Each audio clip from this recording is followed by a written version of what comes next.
Welcome back, True Seeker. May 20th, 2026, Cannonball Day to the Jesuits. Also, Cuba's Independence Day. And look at what we're doing to poor Cuba today, indicting nearly 95-year-old Raul Castro, Jesuit educated like his brother Fidel. And again, today, Cannonball Day, only important to the Jesuit order.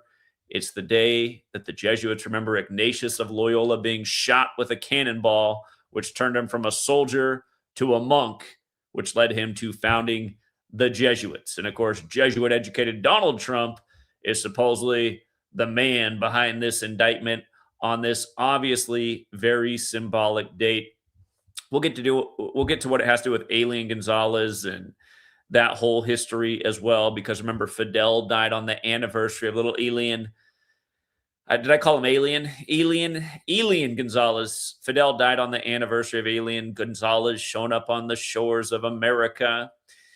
This seems also to be in tribute to Florida and Marco Rubio, who mentioned today in the indictment that it is Cuba's Independence Day.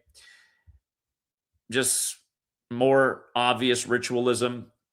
So we'll talk about that. We'll go down memory lane and remember how Castro died, synced up with the first ever Jesuit Pope, Pope Francis, and then how his son died shortly after in the exact same pattern, undeniably. And I wanted to cover Thomas Massie yesterday, but the reason I didn't is because the internet had not given us a birthday for the man who defeated him, Ed Gallrein. I was talking to Big Al about this last night, and I said, oh, it's like we're witnessing a character being invented. And sure enough, they gave Ed Gallrein just the most perfect birthday today. He's got a new birthday, you guys. It wasn't anywhere on the internet yesterday, but today it's all over the place. It's April 20th. He's got the same birthday as Small Mustache Man. And for all the people who are upset that Thomas Massie's been defeated, he seemed like one of the last reasonable voices in government. Hopefully this helps you get over it, because you need to be reminded the government is so corrupt. It's all one big theater show. They give you an occasional Thomas Massie to make you think there's some hope out there.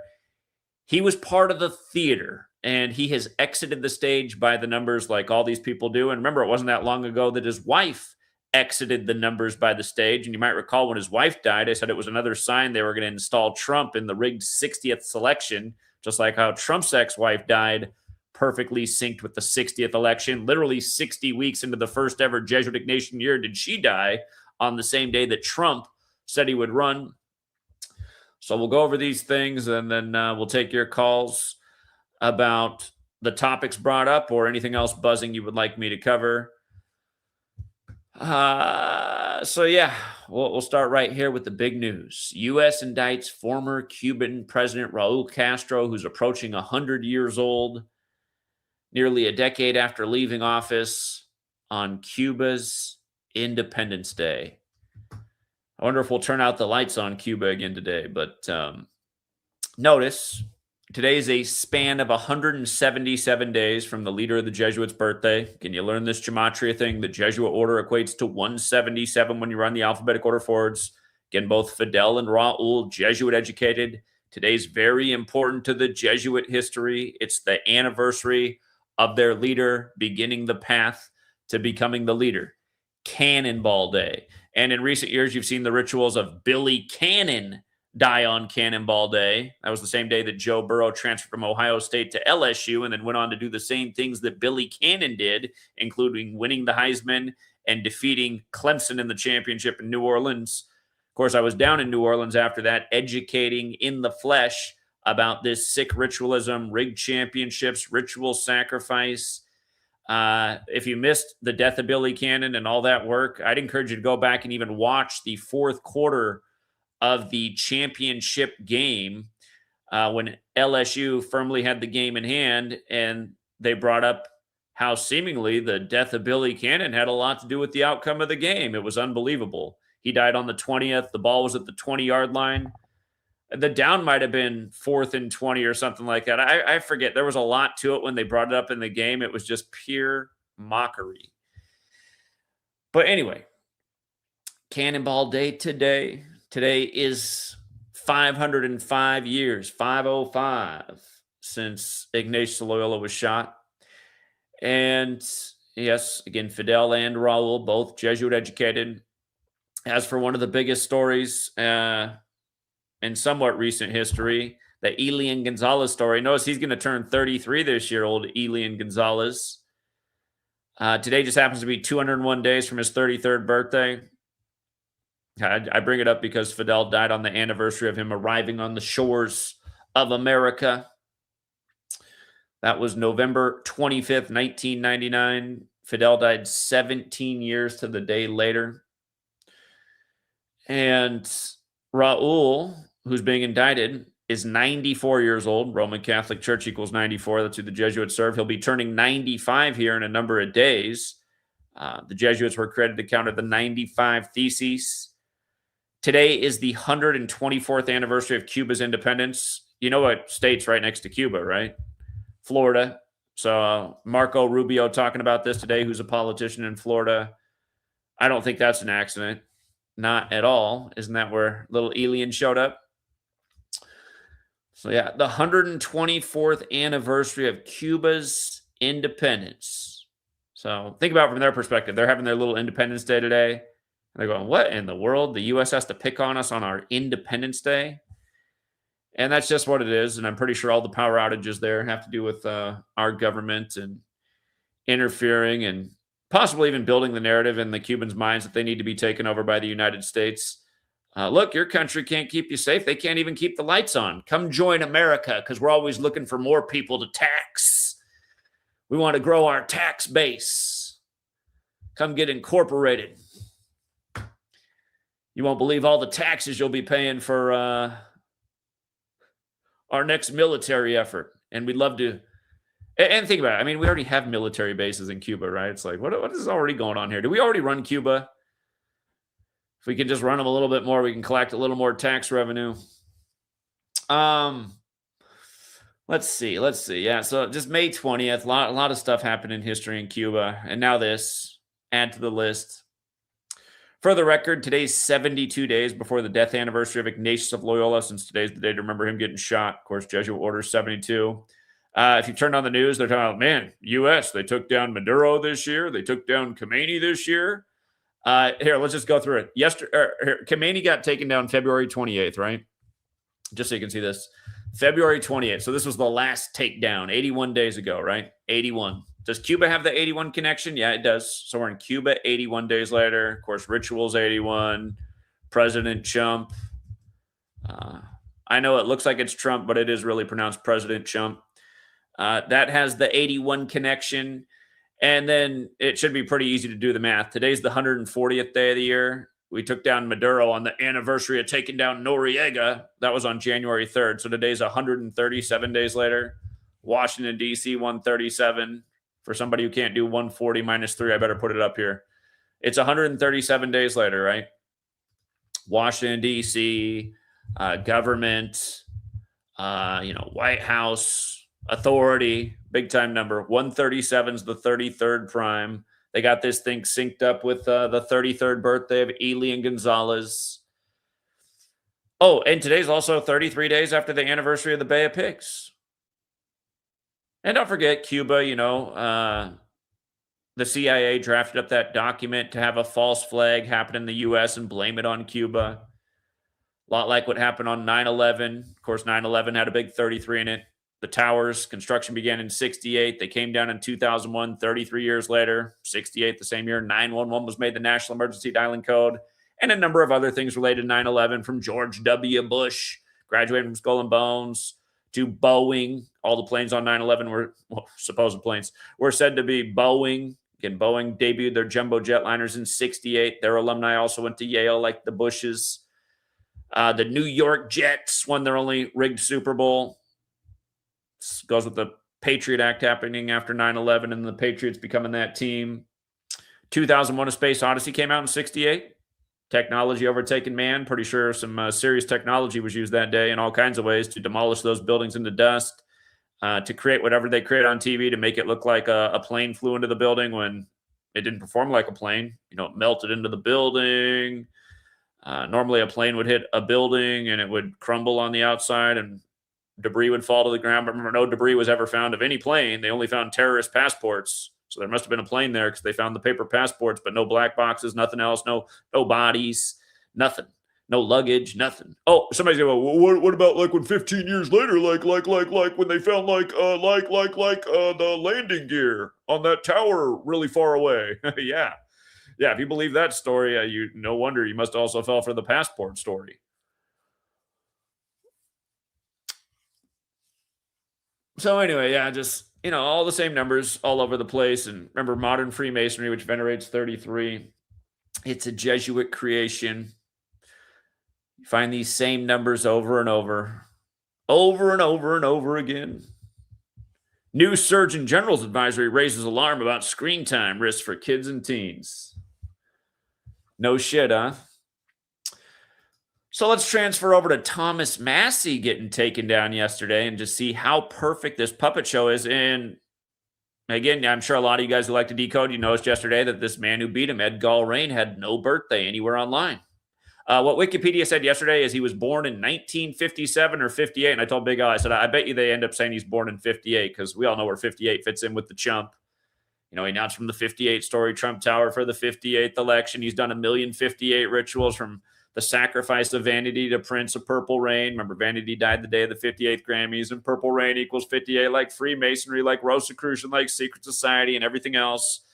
Epstein dying 58 days after Trump's birthday. Epstein Files 58, 1,000,000 Epstein Files 58 rituals. Thomas Massie getting under Trump's skin about, Epstein, Iran, all this. So what this part of the puppet show is just another divisive moment, right? Just dividing people more and more, even dividing people within the political party. There's probably a minority of Republicans that liked Thomas Massie's probably closest thing to truth speak you'll see in government. But again, I'm telling you, it's all part of the puppet show. But probably more reasonable people were resonating with Massie. And then, the moron herd that Trump said he's grateful for, they're just full mega. Well, he's getting it done for us.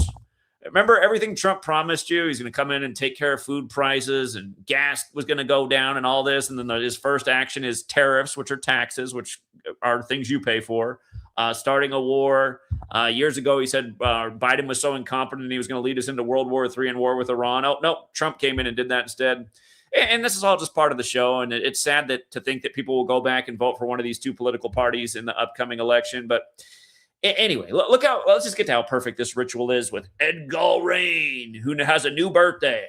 Yesterday, he had no birthday. Now he's got Hitler's birthday, April 20th, 58. And that means with his new birthday, which is the 110th day of the year, he won the primary 29 days after his birthday. How about that? Kentucky with the alphabetic order. K is 11, E is 5, N is 14, T is 20, U is 21, and so on. Just add up the letters of Kentucky using the alphabetic order. It's 110. You apply numerology to each letter and add up. Kentucky's 29.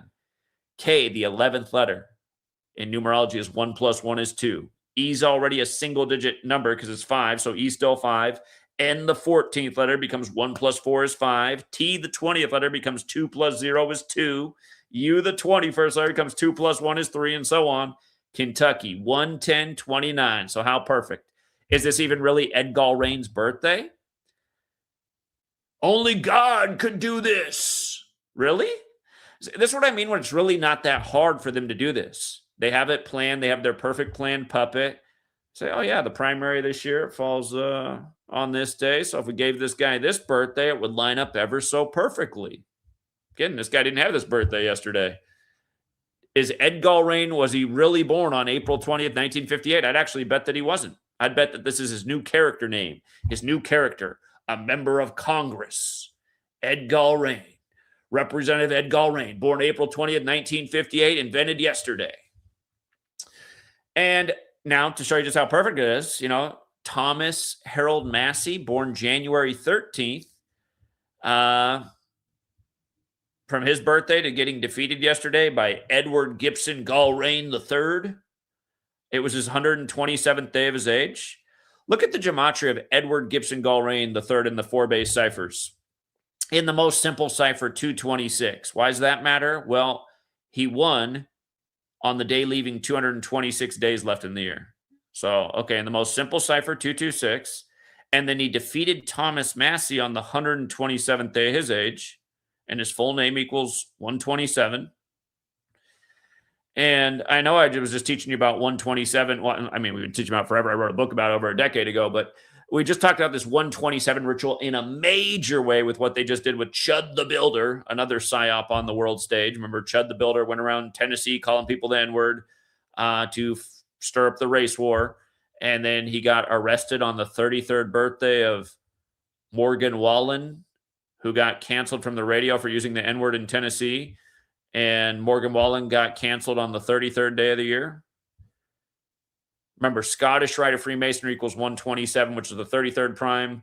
Chud the Builder put out the tweet on May 7th, the 127th day of the year, about how his psyop was going to end with a dead monkey on the ground. By the way, you know the British band, the Monkees? Their biggest hit song was Last Train. Oh, my God. Last Train to Clarksville, where Chud the Builder got arrested. Last Train to Clarksville, the group that called the Monkees, this Ed the Builder guy, Ed the Builder. Chud the Builder guy went around Tennessee calling people the N-word and calling black people monkeys and saying they were chimping out and doing the ooh, ooh, ah, ah thing, you know?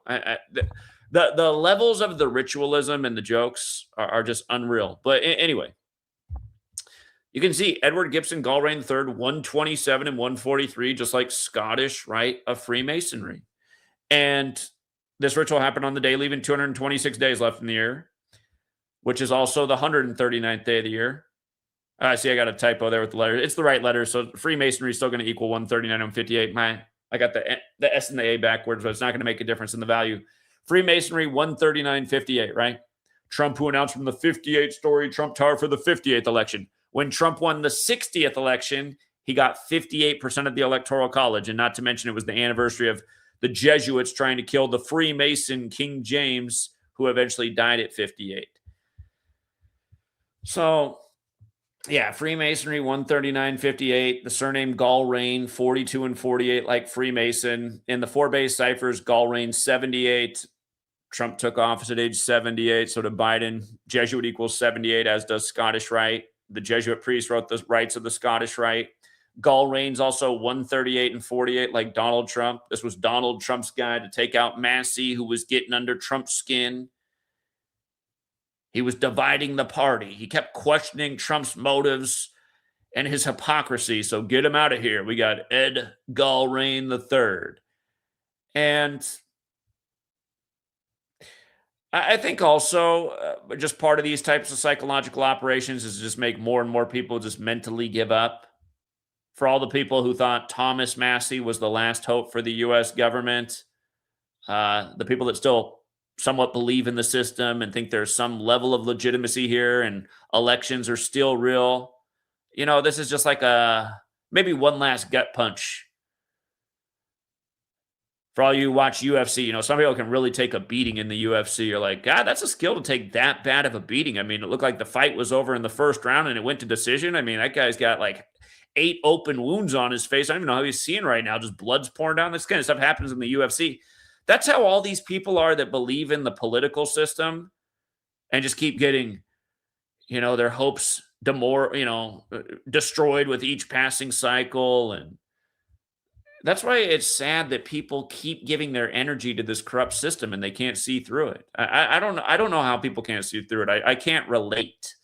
Again, I was 17 years old in the 2000 election, and because of that election, I've never voted. But again, I'm more politically active than probably almost every American. I've spoken out about everything and tried to get people to wake up. So to me, voting is just validating lies. But if you thought the 2000 election was legit, I mean, you can't fix stupid. It couldn't have been any less legit. George W. Bush elected number 43 in the state where his brother was the 43rd governor and their daddy was the 43rd vice president. It was his daddy's Supreme Court picks that stopped the recount in Florida that made Bush the president. I mean, and again, you learn gematria too. God, I wish I could go back to my senior year of high school and just bow, bow, bow, slap around Mr. Griffin. Mr. Griffin would. I've always, for new people here, I guess you haven't heard, but I had this class that I took 3 times in high school. It was my favorite class. It was all about current events, and you did the whole class. I loved it. You were graded on participation, showing up and participating in the conversations every day. That's why I took it 3 times. It was all about debate. And, you know, I had Mr. Griffin's class, and that was the one we were most in the election that year in 2000. And I was telling me on the way there, it seemed like it might be rigged because the whole nation was telling us every day in the news, if you weren't alive in 2000, every day in the news for months leading up to the election, they were telling you every night in the nightly news, this election's coming down to Florida. And I'd say, it's going to come down to the state where his brother's the governor, old Jeb. I said, something sounds wrong with that. And I already had this perception that the West Coast didn't matter when it came to presidential elections, because for all of my lifetime, before my parents even got home from an election, the vote was already called on TV. I was like, why do we even vote on the West Coast? I mean, it's always over before my parents are even home from work. But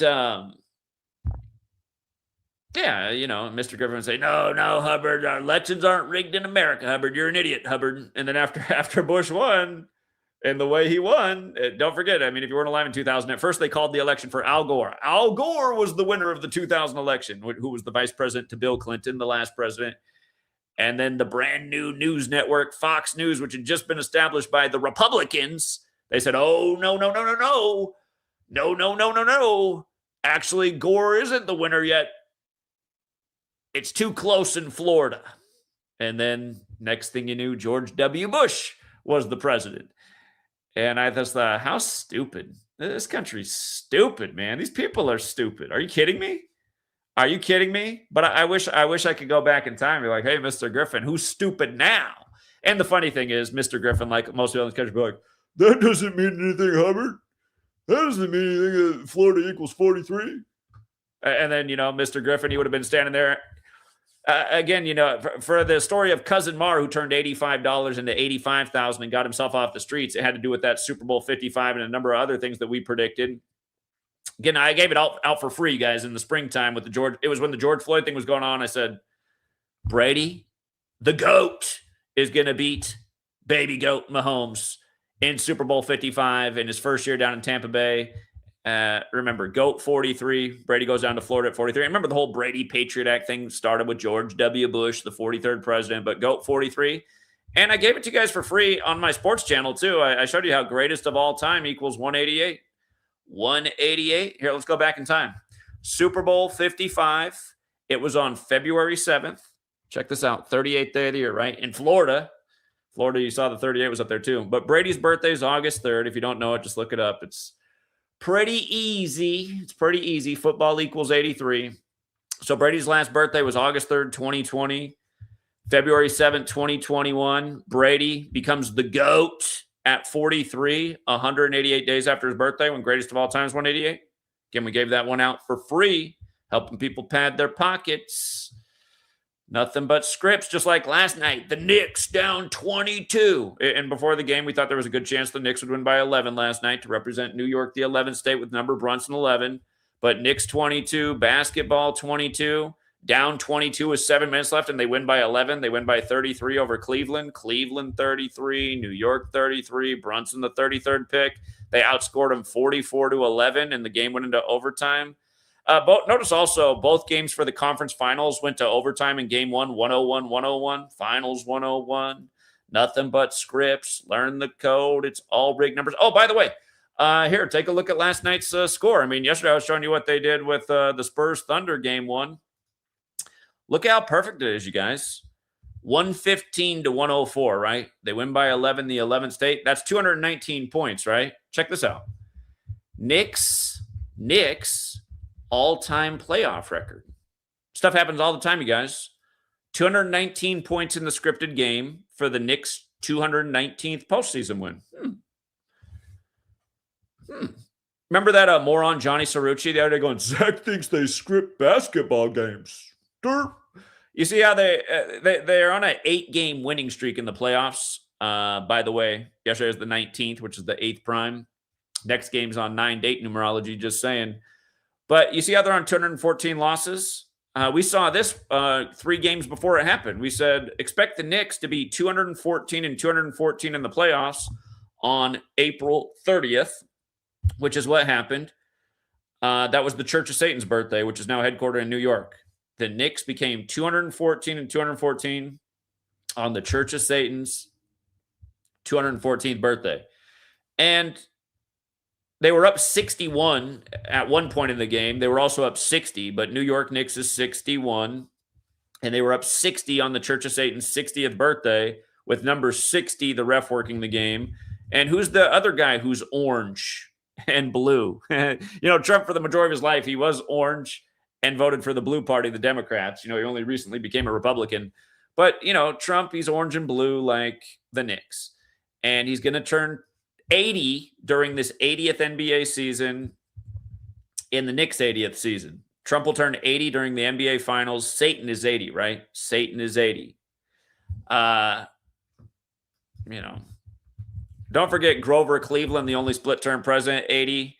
The Cavs became 8-0 the night before the rigged selection of Donald Trump in 2024. It was their best start in 48 years.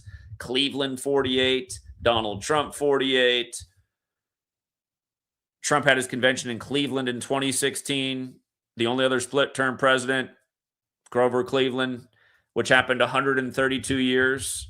Grover Cleveland's second term came 132 years before Trump's. Split term 132. 132 rooms in the White House. The White House named after a Catholic Jesuit architect. Catholic Church 132. Roman Catholic 132. United States of America 132. This country named 132 days from the establishment of the Illuminati, which was established by a Jesuit who serves the Roman Catholic Church. Again, if you don't know what day the United States of America was named, it was on 9/9. If you put a the in front of the United States of America is 9/9. And notice 132 is also the 99th composite number. So for all the people out there that think we're just manipulating numbers to make things fit together, that's because you're stupid.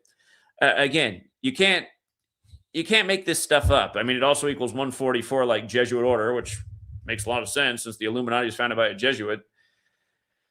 But yeah, anyway, that's the quick and dirty for the two biggest headlines going right now. And we got people in the back who would like to contribute. We got Satori, and then we got Aaron P. If anybody else would like to join, I'll drop the link. Also, shout out to Leper Messiah. Appreciate that, Leper Messiah. I was hoping you were going to call in yesterday, Leper Messiah. I'd love to hear the voice. But yeah, what's up, Satori? Hey, Zach, can you hear me? Let me see what's going on here. The audio doesn't sound too great, but I do hear you, just barely. Okay, I was just wondering, can you skip me real quick because I'm doing. I'll come back to you once I get to a better stop. I'll come back to you. What's up, Aaron P? Winter Olympics is 201. Okay. Yeah, thanks for the gematria decode. It is true. All right, so Satori is trying to get to a better location so his signal comes in better. I'll drop the link one more time. The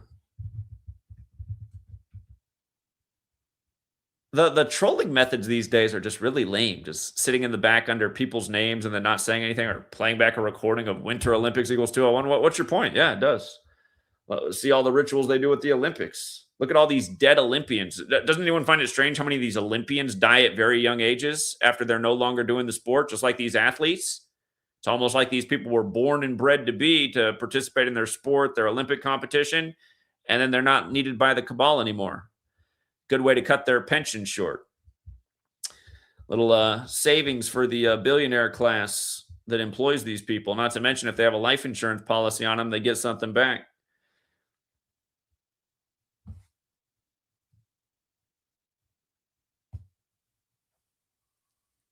All right.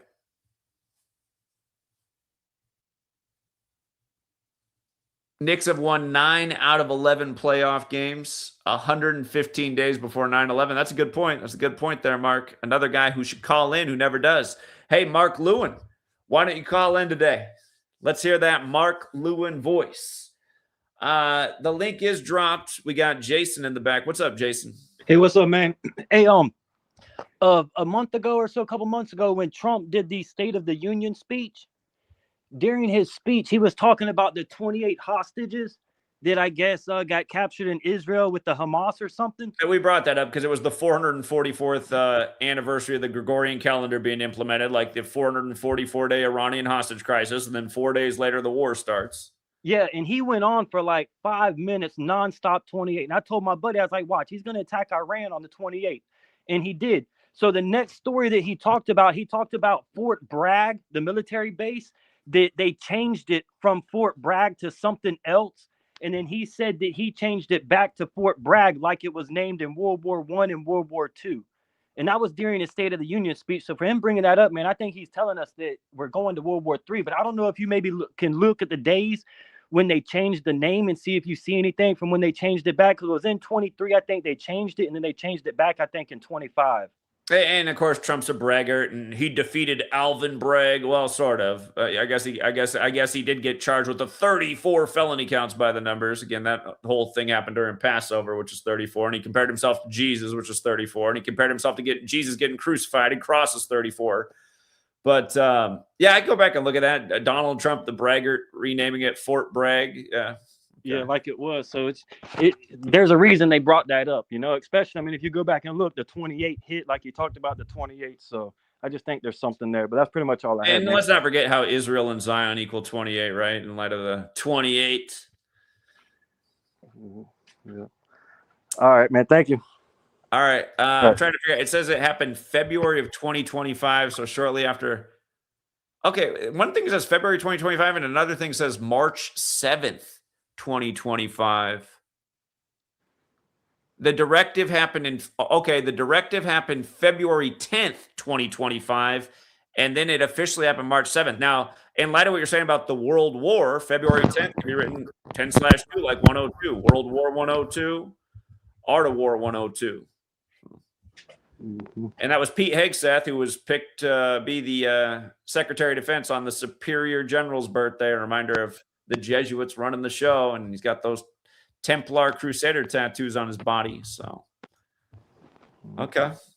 All right, man. All right. Thank you. Yeah, you're welcome.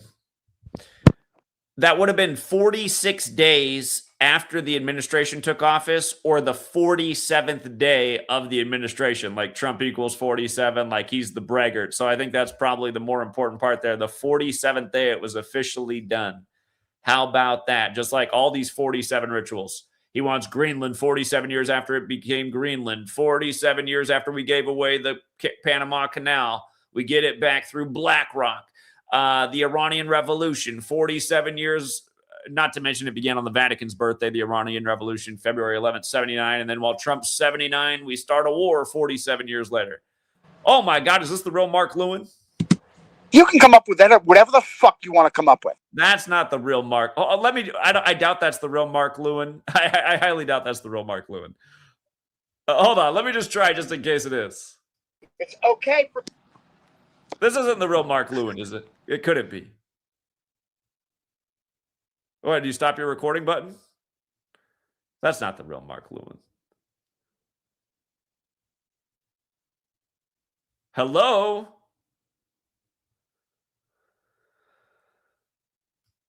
All right. I don't think that would be the real Mark Lewin. I think he'd be starting off with an excellent decode. That was somebody pretending to be Mark Lewin. We're not even to 100 likes. Isn't it sad? Isn't it sad the amazing truth bombs dropped already in this stream and we're not even at 100 likes? I don't even know what we're at, but if somebody's saying we need to get it to 100, that means we're not there yet. All right. I dropped the link. So far,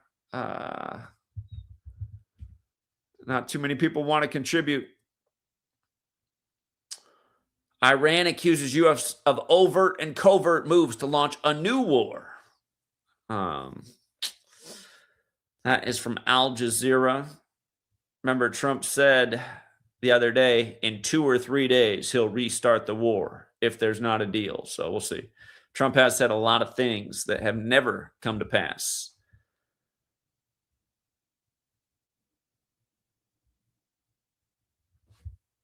The deadly plane attack at the center of Castro's indictment. The U.S. had a false flag operation planned with Cuba with planes. Let's see. What was it called again? Operation Northwoods? Isn't that what it is? Operation Northwoods. For people who don't know about this, Operation Northwoods was a proposed false flag operation which originated with the Department of Defense of the U.S. government in 1962. The proposals called for Central Intelligence Agency operatives to both stage and commit acts of terrorism against U.S. military and civilian targets, blaming them on the Cuban government, and use them to justify a war against Cuba. The possibilities detailed in the document included the remote control of civilian aircraft, which would be secretly repainted as U.S. Air Force planes, a fabricated shoot-down of a U.S. Air Force fighter aircraft off the coast of Cuba, the possible assassination of Cuban immigrants, sinking boats of Cuban refugees on the high seas, exploding a U.S. ship, and orchestrating terrorism in U.S. cities. The proposals were rejected by U.S. President John F. Kennedy. Look at what day the document is, you guys. Do you see that it's March 13th, 62? Eventually we'd get the first Jesuit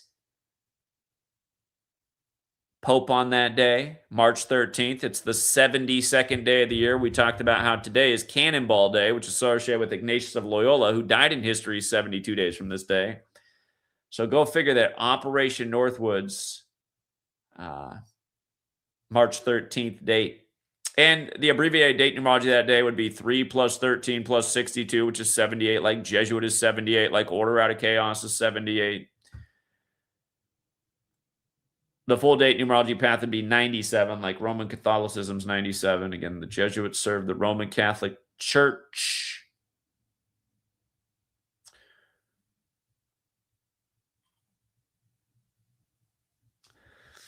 But yeah, how many of these operations just like this do you think have been signed off by somebody in the government that get reported as something other than what really happened? I would chalk up probably nearly every single school shooting you've heard about in the news media, theater shooting, mall shooting, shooting in public place, nearly all of them this exact same type of thing.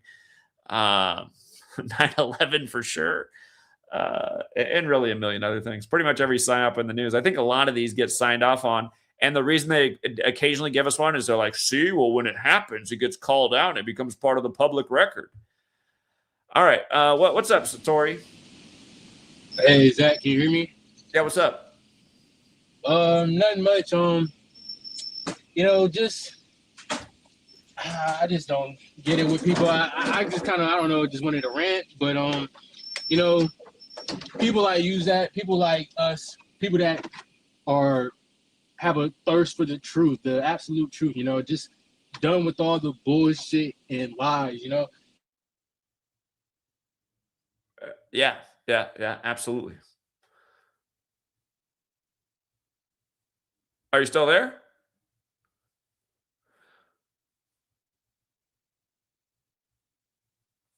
Well, I think he's driving, so his connection went out again. Just for the record, you guys, that would have been 77 days before Kennedy's birthday. JFK was born May 29th. Remember, Kennedy's birthday is the 149th day of the year, which is the 35th prime, like he was number 35, killed on I-35 in Dallas. But yeah, 77 days before Kennedy's birthday. Big number there with the federal government. Big number in the super false flag at 9/11, which sounds a lot like Operation Northwoods. If you counted the span of days, it would be a span of 78, like it was a lesser date numerology of 78. Kennedy has that 78 connection. And you know what? I don't think I've ever measured from Operation Northwoods to Kennedy's death. 78, Scottish Rite also equals 78. Kennedy died in Dealey Plaza, named after a 33rd degree Scottish Rite Freemason. But yeah, this was about a little more than a year and a half before the death. That's interesting. The 619 days, that's the 114th prime, the reflection of old 411. He was shot from 411 Elm Street. It's kind of like how that's the real King James's birthday, 6/19, June 19th. And of course, like LeBron, who they call King James, he has the 114 connection. Won the only finals for the Cavs on the real King James's birthday. That's right, you guys, the children's book series, just little stories of just all the major things we covered over the years. A little story on LeBron winning on the real King James's birthday with a little gematria. You know, of course, the Warriors went down with 89 there to King James. Really 1,000 other things, but just keeping it simple, kind of stuff that would blow a child's mind and put them on the right path for the rest of their life. Have them waking up their own parents as they read the little short. Well, we need to call it something else, though. We can't call it gematria or gematria. That we got to put that term to bed. It just doesn't resonate with people. It doesn't work. Word math. Word math. Well, what should we call this subject as we teach it to children? Word math? Does word math work, or is that not? Let me see some suggestions in the chat. If we're going to make a children's book series of just educating about major rituals and just the simple code, because again, a lot of this stuff is surface level. What do we call it for the children? Word math. Is that too boring too? Word math. Life number? I don't know about life number. Let me see. Do we have any suggestions in the chat? Word math is terrible. Word math is terrible, says Sally G. Well, all right. Sally G, I need you to call in and tell me what's not terrible. And anybody else. Word math is just so simple. But in a way, that's what it is. It might not sound. The alphabet code? The alphabet code. Does that sound more exciting? The alphabet code. Somebody just said something with code in it. The alphabet code? The alphabet code. Secrets of society? I'd call it word math before I called it secrets of society. I think I like the alphabet code. Skeletons of society. Well, code words would imply that just some of the words are coded.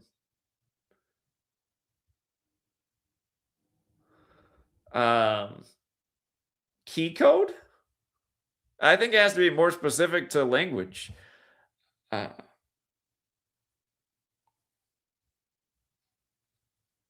Seeing through?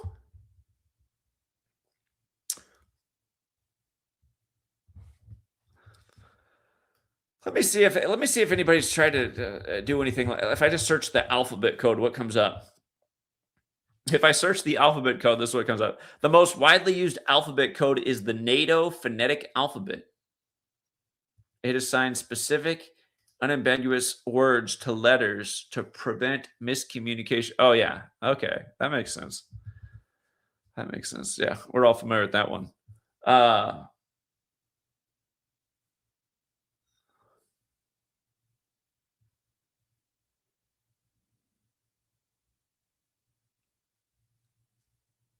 Ask AI. Ask AI.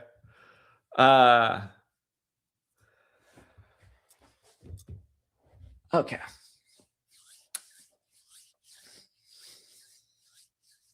It has to be snappy. Isn't the alphabet code, isn't that snappy? The alphabet code. The letter code? The language code? The English code. Languamatic? It's like Nas's latest album.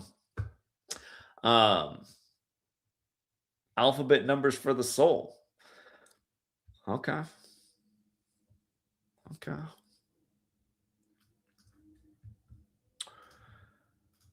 Okay. You know what I would like today? I'd like somebody who's never called the show to call the show. I'd like to hear it from at least one new person every time I do a live stream. Alphabet money? Yeah, that's the one for the gamblers.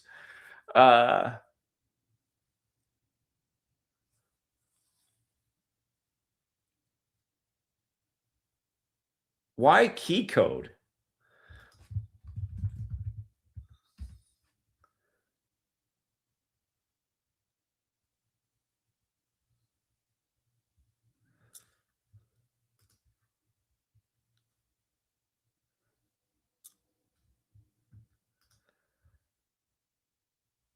Okay.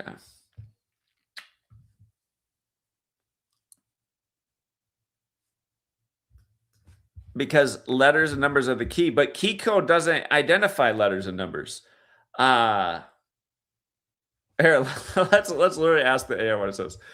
What would be a fitting title for a children's book series educating about the alpha numeric code behind the English language?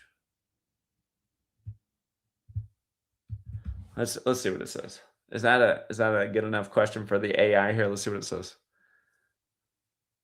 The secret number letters, alphabet code kids, the hidden math of words, letters that count. I kind of like that. Letters that count. Letters that count. Code breakers of the alphabet. That sounds kind of exciting. The number language club. A-B coded. The magic inside words. Captain Cipher and the number letters. The alphabet detectives. That alphabet detectives, actually, I forgot. I should have said that because I was running through these ideas in my head. And I had something like that in my head yesterday. The alphabet detectives. I kind of like letters that count, though. I kind of like that. What do we think here? Do we think any of these suggestions from the AI are any good?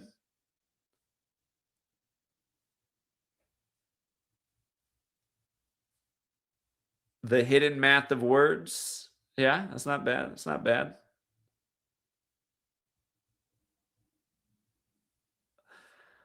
We got the greatest. The greatest. Man, I followed your stuff and I was looking at the information that you had on your bracket. Oh, you sound like Chris from Vegas. That's it? That's all you got? Okay.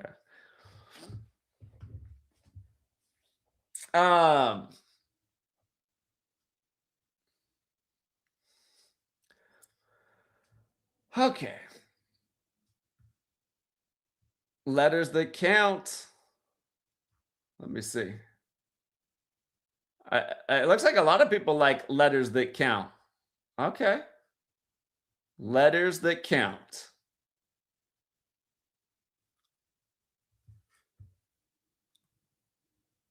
All right. When this stream's over, will you guys do me a favor? After the stream's over, just where you can post a comment, write the title that you think should be the book series. Right now, I'm really liking letters that count. What's up, Justin? Oh, hey, could you hear me? Yeah, what's up?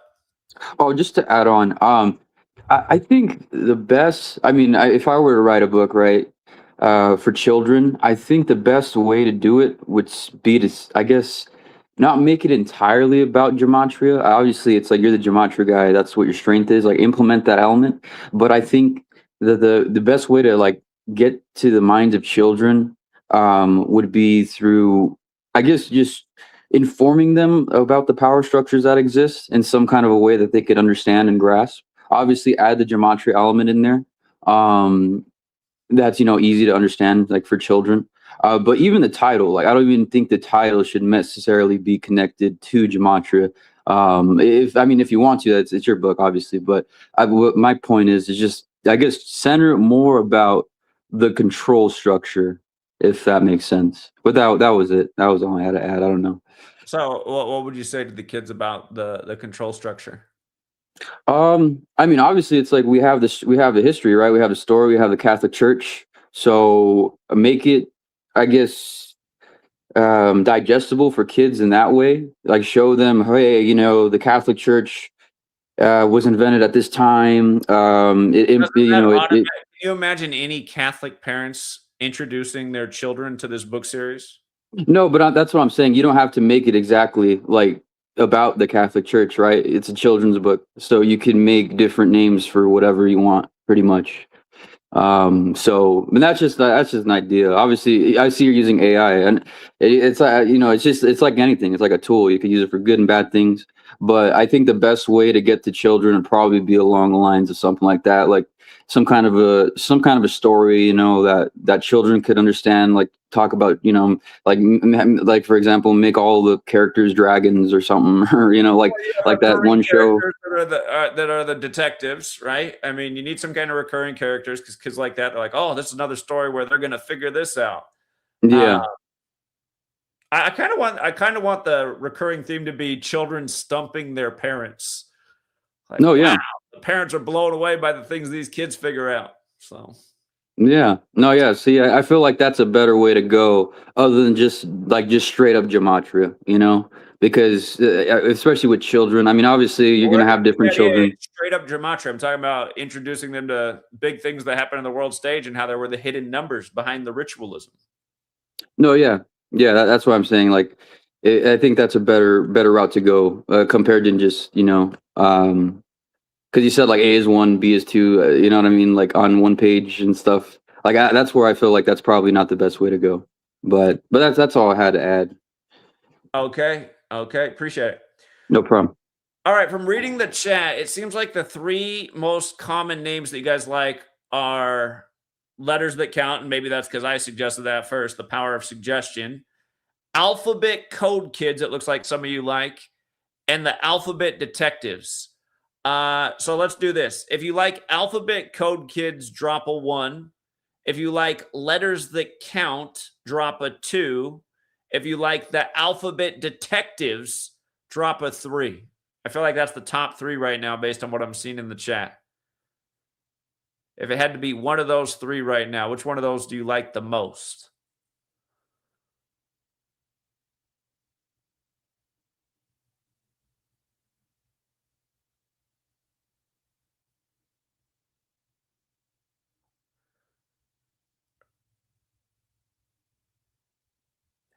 And the thing is, like, if the title was letters that count, the main characters could be the alphabet detectives or alphabet code kids. Those could be the recurring main characters. So you really can have both elements.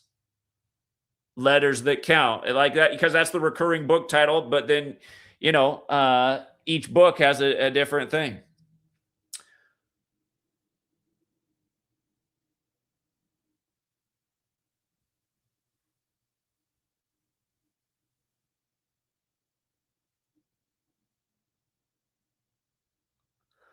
And then within the theme, there could be different categories. There could be a sports category, exploring our sports scripted, you know, and you introduce it to children the right way. You start off with, have you ever noticed the announcer says they couldn't have scripted it any better?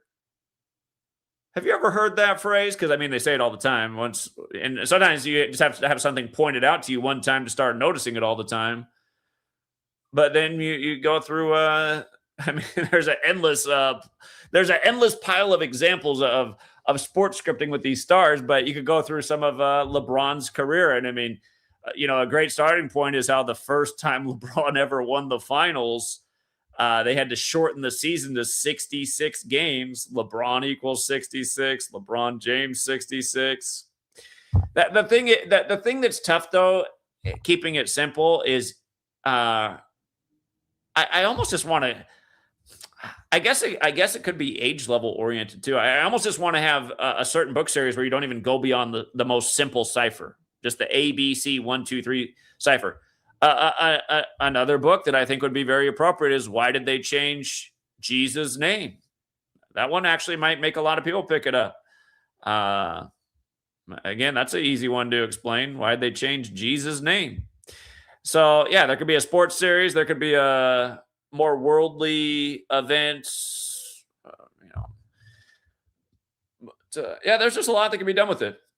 And I look at all these books that my daughter has that are for really young children. I mean, they're like 10 pages long. They're mostly illustrations. And I mean, if you read the whole book, there might be maybe 100 words in the book. 100 words. And just reading where the average American's at, those kind of books might hit harder with the average U.S. adult, as sad as that is to say.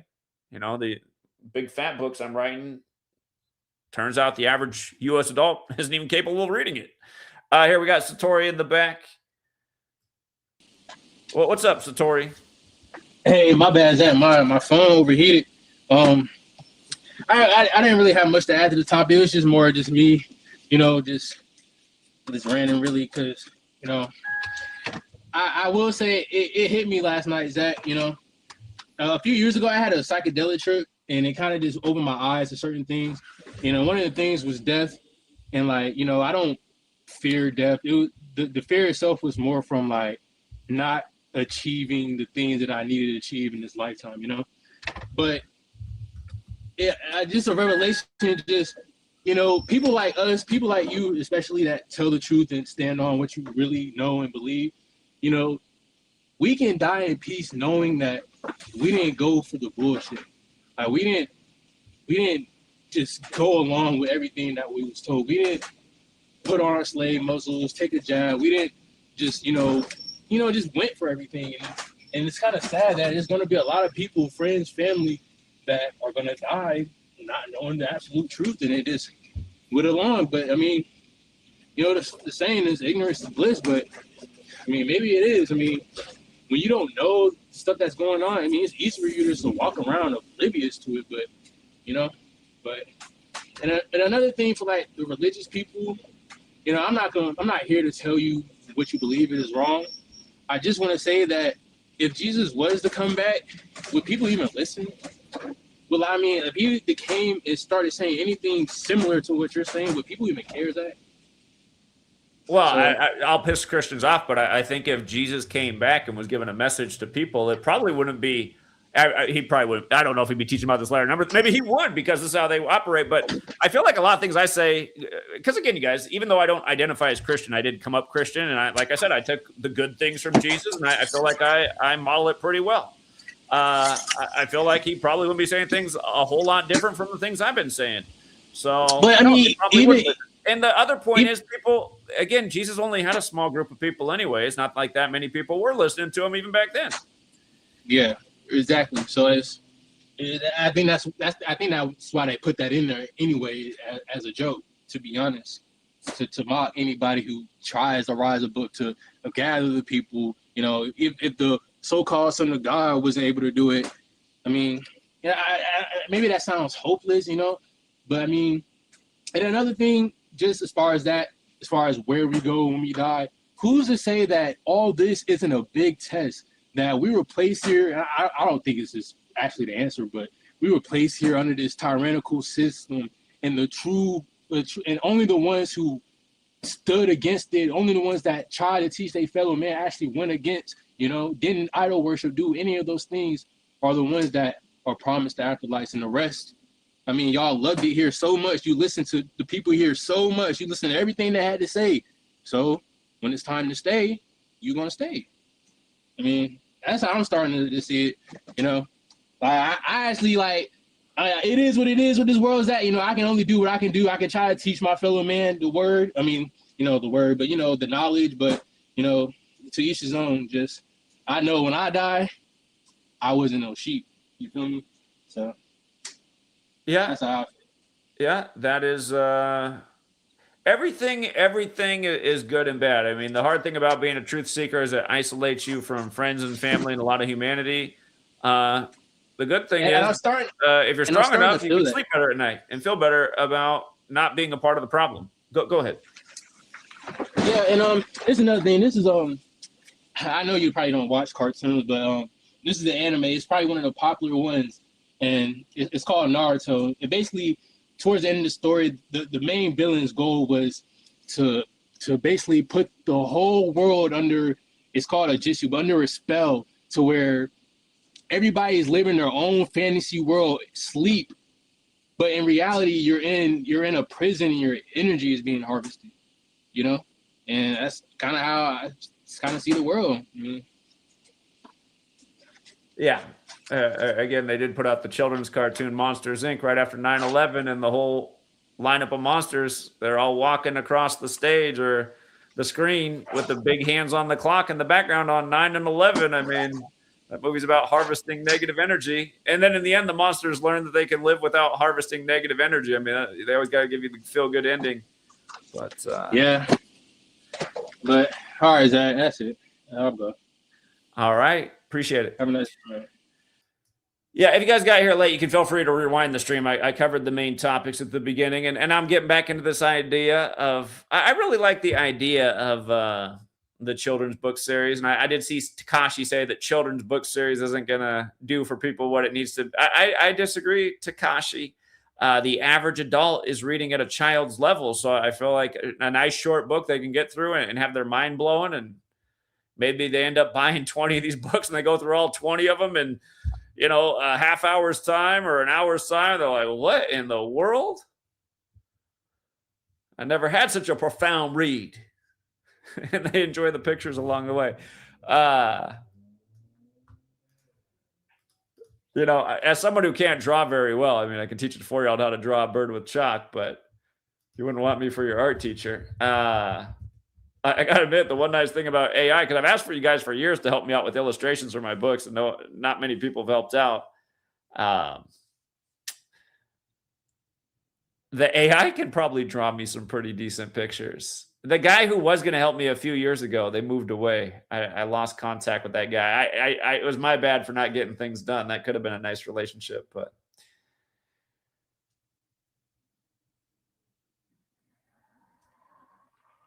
that's what I mean. Yeah, AI can do the drawings now. I'd rather employ a person, but hey, cranking out some children's books and having some nice little pictures to go with it could help get the job done super fast.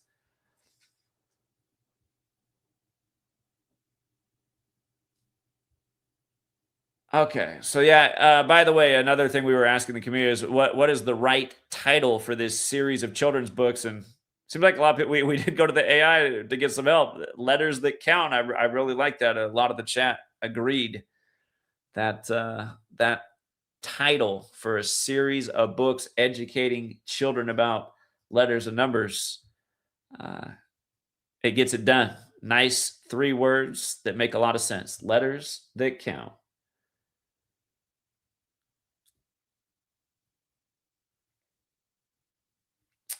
Develop a series outline for 5 or 8 or 10 books. Yeah, I mean, I could do that in 5 seconds. I could probably come up, if I just sat here, with 100 appropriate books based on things we've covered over the years for 100 of these stories. And that's what I mean. If you know, children's books are a big market. They're not scary. They're fun. They're interesting. Might actually work. Yeah, the ABC Detective Agency, exactly, something like that for the recurring theme of children who are solving the riddles on the world stage. What do you guys think? If we did do the children's book series, what topic? I just want to see what you guys would say in the chat. For the very first book, for the introductory book, what would be, where would you go? Because I mean, there really are a lot, there seemingly unlimited places you could go, but what do you think might be the number one place to go? For Justin, who called in a little bit ago and said that you need to expose the power structure.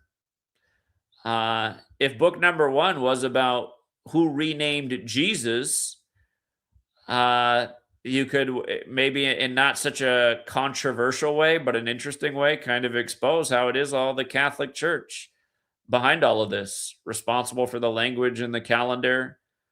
I kind of think, like I said too, and just keeping it to the most simple cipher, you can do a lot with 74 in that simple cipher in terms of a brand new series that really packs a punch for the introductory book. And maybe it'd be a little bit longer than the other ones, just showing how many things are 74 that really do connect a lot of dots, including the renaming of Jesus. Because even think about a word like holiday, right? A holiday has the 74 connection, like Jesus, like cross, like Messiah, like gospel, like parables, and the list goes on. But holiday means holy day. And Jesus has multiple recognized holy days. And this nation that's said to be a Judeo-Christian nation in a lot of ways. So yeah, I mean, I guess the book would really apply to a lot of the Western world, but obviously it'd be, since here I am in the U.S., I would be writing mostly about from a U.S. perspective. Don't ever forget what they did to Kobe. Kobe's death was in the 74th NBA season, you know, synced with the Pope. But I'd probably leave that out of the introductory book. First chapter out 26 and 101. That's the first chapter in my first book.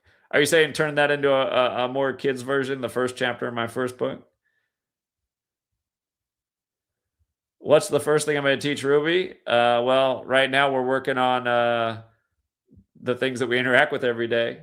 She's learning all of her colors, shapes. It's amazing how much children pick up on, because I realize she understands words that she understands this whole concept of smelling right away. And it kind of blew me away, because I was like, where did she learn that from? Where did she learn what smell even means? It was, hold on, sweet lady. Speaking of, hold on, sweet lady's calling me.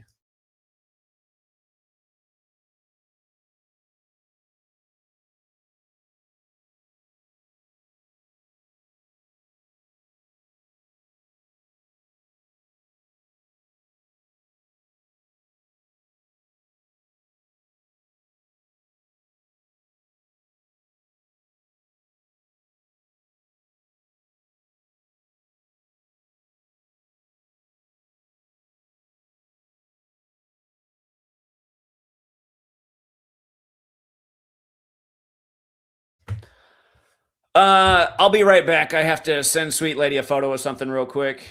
But yeah, let me drop the link. Again, did anybody have anything to share about the topics we opened up with? Or I do just want to talk more about a short book about Kobe Bryant. Yeah, again, you know, Kobe and LeBron would be at the top of the sports list. Tom Brady, Tiger Woods. I mean, think about how simple it is. Tiger coming back and winning the Masters. There's an easy book. The old 11-22 ritual.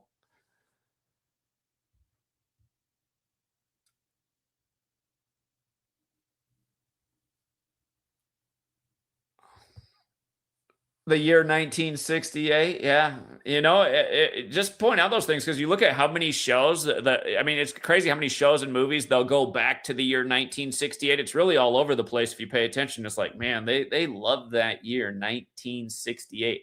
I think there's still something about 1968 that even I don't understand, because I see it all the time in movies and TV shows. They go back to 1968.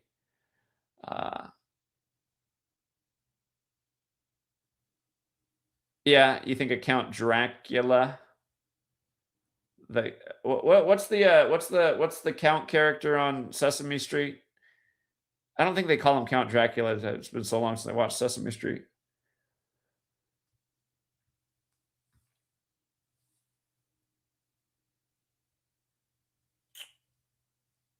All right, hold on. I'll be right back. I have to take a photo, so I'm gonna send it to sweet lady. No, not dick pics. No, sweet lady needs something else. All right, I'll be right back, you guys. How about the new who's the new person who's never participated in the show? Aren't you out there to participate today? All right. I think a lot of you guys are just so shy. You got to get over that. All right. Sweet Lay said, hurry up.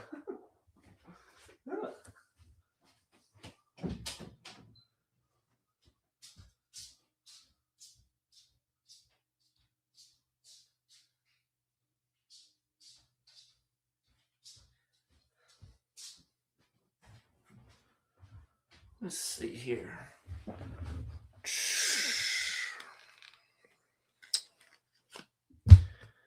Bear with me 1 minute.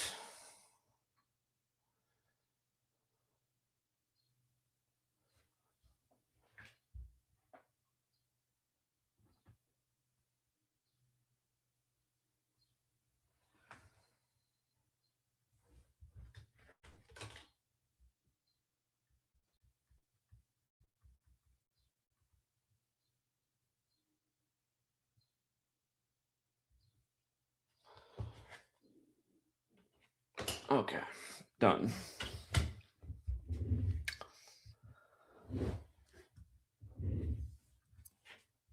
I think letters that count is better than counting letters. 3 words is there's something about 3 words. There's something catchy about a 3-word title.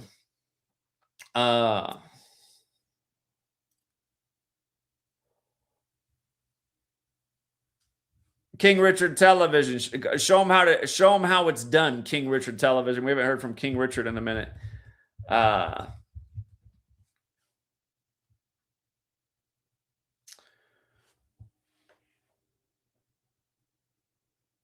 Add a little concept of LeBron Mikey Mouse ring in the bubble. You must have meant Mickey Mouse because it was in Orlando. I forgot about that part. I'd have to go back and see what you're talking about. I know they had that NBA bubble in Orlando. Little kids don't want to hear about sports.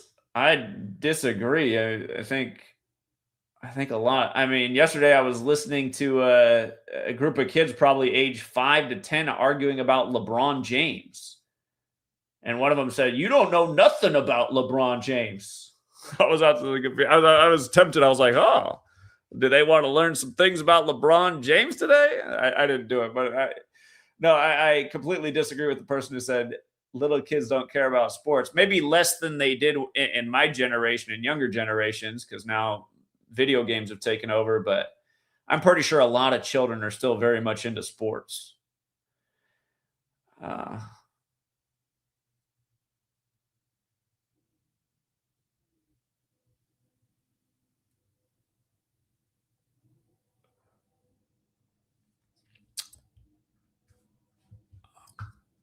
Hold on. Let's see if the AI can help give us some more good ideas. Somebody said invent the recurring character. I would think about that. If the title letters that count was used for a children's book series, children's book series about said topic, and a recurring theme would also be the alphabet detectives,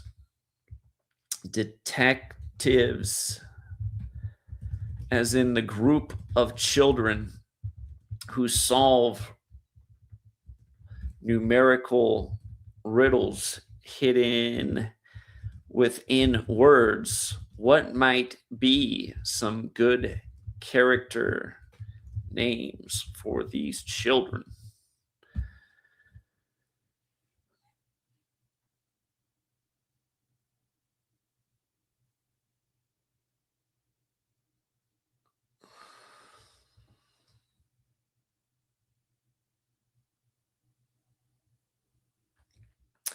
All right, so it answers some recurring names that might be good to use. Miles hints at journeys, searching.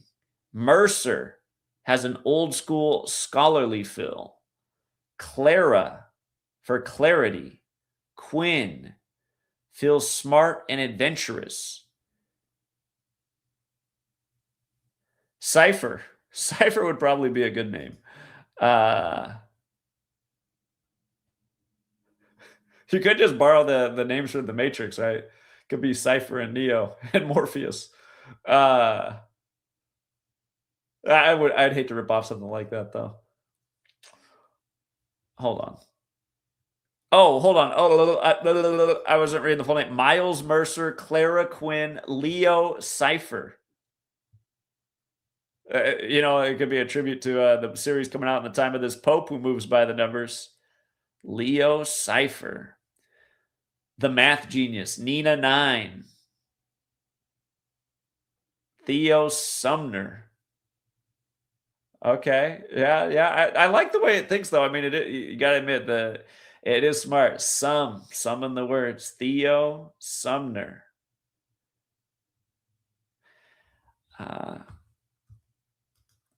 Okay. Yeah, Sweet Lady tells me Claude is way better. I'll have to look into Claude.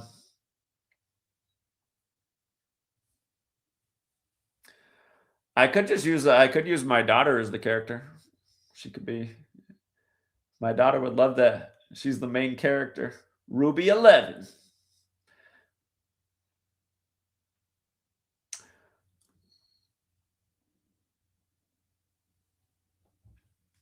All kids play those games and they know all about the players. I think you're responding to the idea that somebody said kids don't care about sports.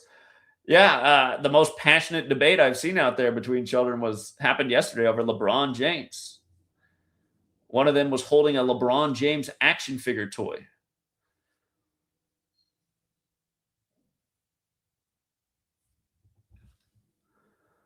Okay.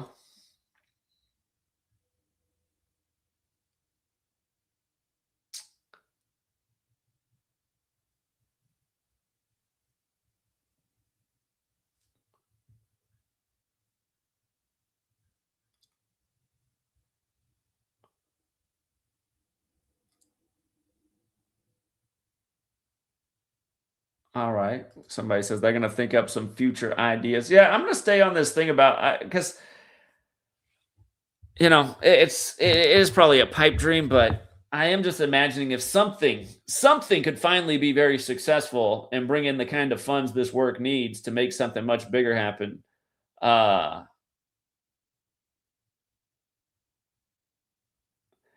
on. Yeah, I was looking at the cost of starting up schools. You can do it on the cheap. Um,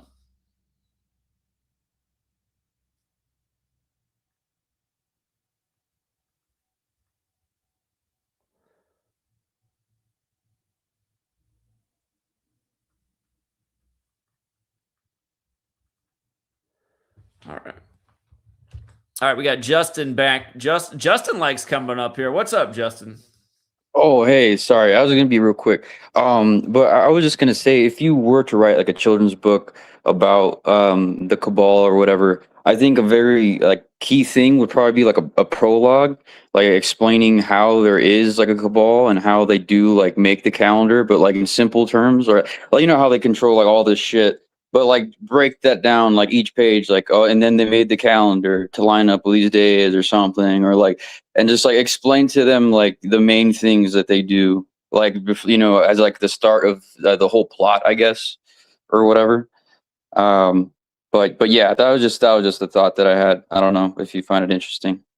Well, I think there'd have to be levels to it. The beginner series, which isn't remotely scary at all, just interesting. And then I Right, yeah. suppose you could evolve the series for older children too, and Mhm. you could do things like how they scared the bejesus out of the world with Event 201 and everything that came after it. It could be some kind of retelling of that story. Yeah, yeah, you could really get creative with any kind of story pretty much that's relevant to our world or whatever. Yeah. Uh, yeah, I mean, you could make a fictional story that's really about reality. Yeah. A group of a-holes who, stage scary things to scare children so that they fall in line with agendas that essentially give people greater control over humanity. Yeah, yeah. Hmm. Yeah. Also, yeah, you said that you would think about using your daughter as the protagonist, but yeah, I think that's a great idea too. Um, yeah, I feel like that'd be really special too. When your kid's older or whatever. Yeah. Yeah. Speaking of which, I might want to make my wife the other character because she always says, "You should make a book about me. My story is amazing." Well, Sweet Lady's story is pretty cool about how she came to the country, but Hmm. I don't know if it quite ties in with what I'm trying to do over here. So, okay. Sure, for sure. But yeah, that's all I wanted to add. Just yeah, continue on. All right. Appreciate it. No problem. Yeah.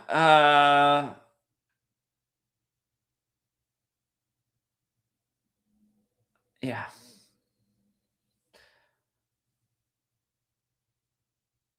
I'm going to look and see if there are any abandoned school properties that are just going to waste and how much they might cost to buy. And then I will manifest that this book series will make enough to buy that said property and start the first school, the school that needs to exist. And again, I wouldn't make again, what I really think all children need is to excel at reading, writing, math, and critical thinking. For anyone to say, well, science too, and music and all that, I agree that that's important. Um, but if you can read, write, and critically think, and just develop your own interests, uh, and do basic math, most people can't do any of those things. So if you can master those things, it'll set you up for success in just about everything else. Well, what's up, Pigo's Trading Desk? How you doing, Zach? It's been a while, my friend. Yeah, how you guys doing? I've been watching your interview. I'm boycotting Christian White, but I watch your guys' interviews when you go on there. Yeah, the last one we got a lot of hate on because we talk smack about religion, but well, one thing you said that a lot of people probably perceived it as somewhat communistic. That might have got some hate too, but I hear where you guys are coming from. Yeah, all this stuff goes back 7,500 years, man. Nobody knows the history, but what I wanted to tell you is NVIDIA reported earnings today on Cannonball Day, which I don't know what the significance of that is. And then there's this whole fake meeting between Iran happening next week on the 30th. There may be something behind that, supposedly, if it happens, that Pakistan's mediating. And then the World Health Assembly, the 79th, which you've talked about extensively, they talked about Ebola, Hanta, and Novavirus, like the contagion factor today at the assembly. Yeah, makes sense on Cannonball Day, the anniversary of last year's pandemic agreement being reached. 79th day or 79th agreement reminder that Cooties 19, the pandemic was declared on the 79th day of Fauci being 79 years old. Yeah, and one more thing we noticed and we've been talking about is the Canadians. Last time they won was in 79. Well, not last. No, they won in 93. They won in 93. They won in 79. My bad. I'm misspeaking. The 79 year they won. They were the last Canadian team to win the Stanley Cup. 33 years. Yeah. And they won in 79. 79 as well, huh? Yeah, it was against it was against the New York Rangers, I believe. Check that out if you want. Okay, they had that remember that plane crash at LaGuardia on March 22nd, full of Canadians right after I think the Canadians had just whooped the Islanders the day before. Yeah, and then they have a sinkhole at LaGuardia Airport right now in New York. Yeah, they smoked the Islanders 7-3 the day before the Canadian plane crash at LaGuardia 34, and it was 34 years to the day of another plane crash at the same runway, and Canadians is 34, and maybe was it Air Canada? Yeah, Air Canada 34. So yeah, we actually got them winning the Stanley Cup. So if we hit, we're gonna win some pretty big money on that call. But that's a lot of it thanks to the use of Gematria, which we've been using since finding you like in 2017, 2018. But we'll see how it plays out, man. You never know. But there's some big money to be made on this whole like dumb bullshit that people believe in. Yeah, truly. Oh, and one more thing. What's your opinion on like the whole situation with the debt market, like how they let it get to a certain number, and the number they've been letting it get to lately is like 4.66. I don't know if 466 has any meaning in Gematria. Well, it would round up to 4.7, wouldn't it? Yeah. Just another 47 thing in the time of chump. Yeah, that adds up. All right, my friend, keep up the good work. Speaking of what you just said, this is CNN's updated page. One of their updated stories, this must have been within the last 30 minutes, visualizing the Ebola outbreak. Yeah, that's just what we want to visualize. Well, you should really watch what the WHO said. Tedros gave this whole speech about like biosurveillance and like how Japan and like a few other Asian countries are like willing to lead the way. And Japan's going to be the first country to allow stablecoin utilization globally into their accounts. Yeah. All this stuff's going to happen at some point if humanity doesn't stand against it. It doesn't. I mean, sadly, as sad as it is to say, it looks doubtful that humanity will stand against it. Yeah, I mean, there's a future, you guys, where you didn't get the Pokedoke, and now your money doesn't work. And California looks like it's gonna turn red, man. Like it's strange. I went to a Does it concert last matter? night. No, but the people here were telling me like they can't talk to me because I put down Trump, and all they have faith is that he's gonna make America great and end their misery. And I'm sitting here in shock and awe. Like, you guys really believe in this, don't you? Isn't it crazy? It's like, how can you believe in it? I don't know. I don't get what's wrong with people, man. Well, that's what we've been getting told. We can't talk to you if you say one bad thing about Trump because he's the only one that can change my future because my life is horrible. I'm like, but look at all the But isn't your life horrible largely because of the decisions he's made in his last 2 terms? Everyone's bitching about how expensive everything is. Doesn't have a lot to do with going along with Cooties 19 and printing all that money and now tariffs and now starting another war. And I mean, that's why it's just amazing to me. It's like, are you not seeing who's in power when these decisions are being made that are making things so expensive for you? Because that's what everyone's bitching about. Yeah, and then in California, we're having record fires. We've been talking about that. I'm sure you've seen it with us for Christian. We talked about bromine. We have a bromine shortage, and that's fire retardant. So these fires are going to get worse in California in this year. And then there's Super El Nino, which is like what, every 150 years supposedly. Like, Yeah, I don't know. We're heading somewhere not good in California, but this is all. yeah, it's probably gonna be bad out here too because there's record drought. So yeah. It's not looking good, my friend. But you know, these people want to believe in the game, so we have to play it better than them. Unfortunately for us, but Washington State, the Seattle area got flooded by the numbers right before Philip Rivers came to town 6 days after his birthday, after 6 rivers flooded. So they did the flood ritual, and now for Seahawks to win the Super Bowl, they might do a burn ritual here as summer gets underway because, yeah, significant drought on this side of the state. And a lack of bromine from the Strait of Hormuz being shut down. Yeah, they got everything. They got the whole story all in a line. Trump's out of the WHO, so now we're more vulnerable. I mean, if you turn on the news, they're just talking about that. Yeah, because Trump took us out of the WHO, and now this. I mean, this could be the perfect storm. But what's funny, he did that in 2019. He took us out, and then we got back in it because of the pandemic. Remember? Like, I'm like, do people not remember? I actually know. I had forgotten that he took us out of the WHO in 2019 as well. Yeah, I forgot that. yeah. Trump took us out of the WHO in 2019. I got to go back and look at that and see if how similar the ritual could be. September, I believe. It was September, and then the pandemic happened in March of 2020. Okay, it says he was trying to take us out, but it never happened. And it probably never happened because of cooties. Maybe they're changing it up. I remember him. But that also could be. We do live in the real 1984 right now. Everything's digital. Well, they're changing everything to a Christian narrative, man. I was telling people about like how Isaiah had sex with the prophetess in 8:3, and I was saying that's his wife. When you look it up on Google, when you actually read the scripture, it tells you he literally had sex with like a prophetess. He cheated on his wife. I'm like, dude. Like, this is the whole narrative construction, which if you look up DARPA, they have something called narrative web, where they actually control the narrative through like the military site. We wrote about this today on our note on X.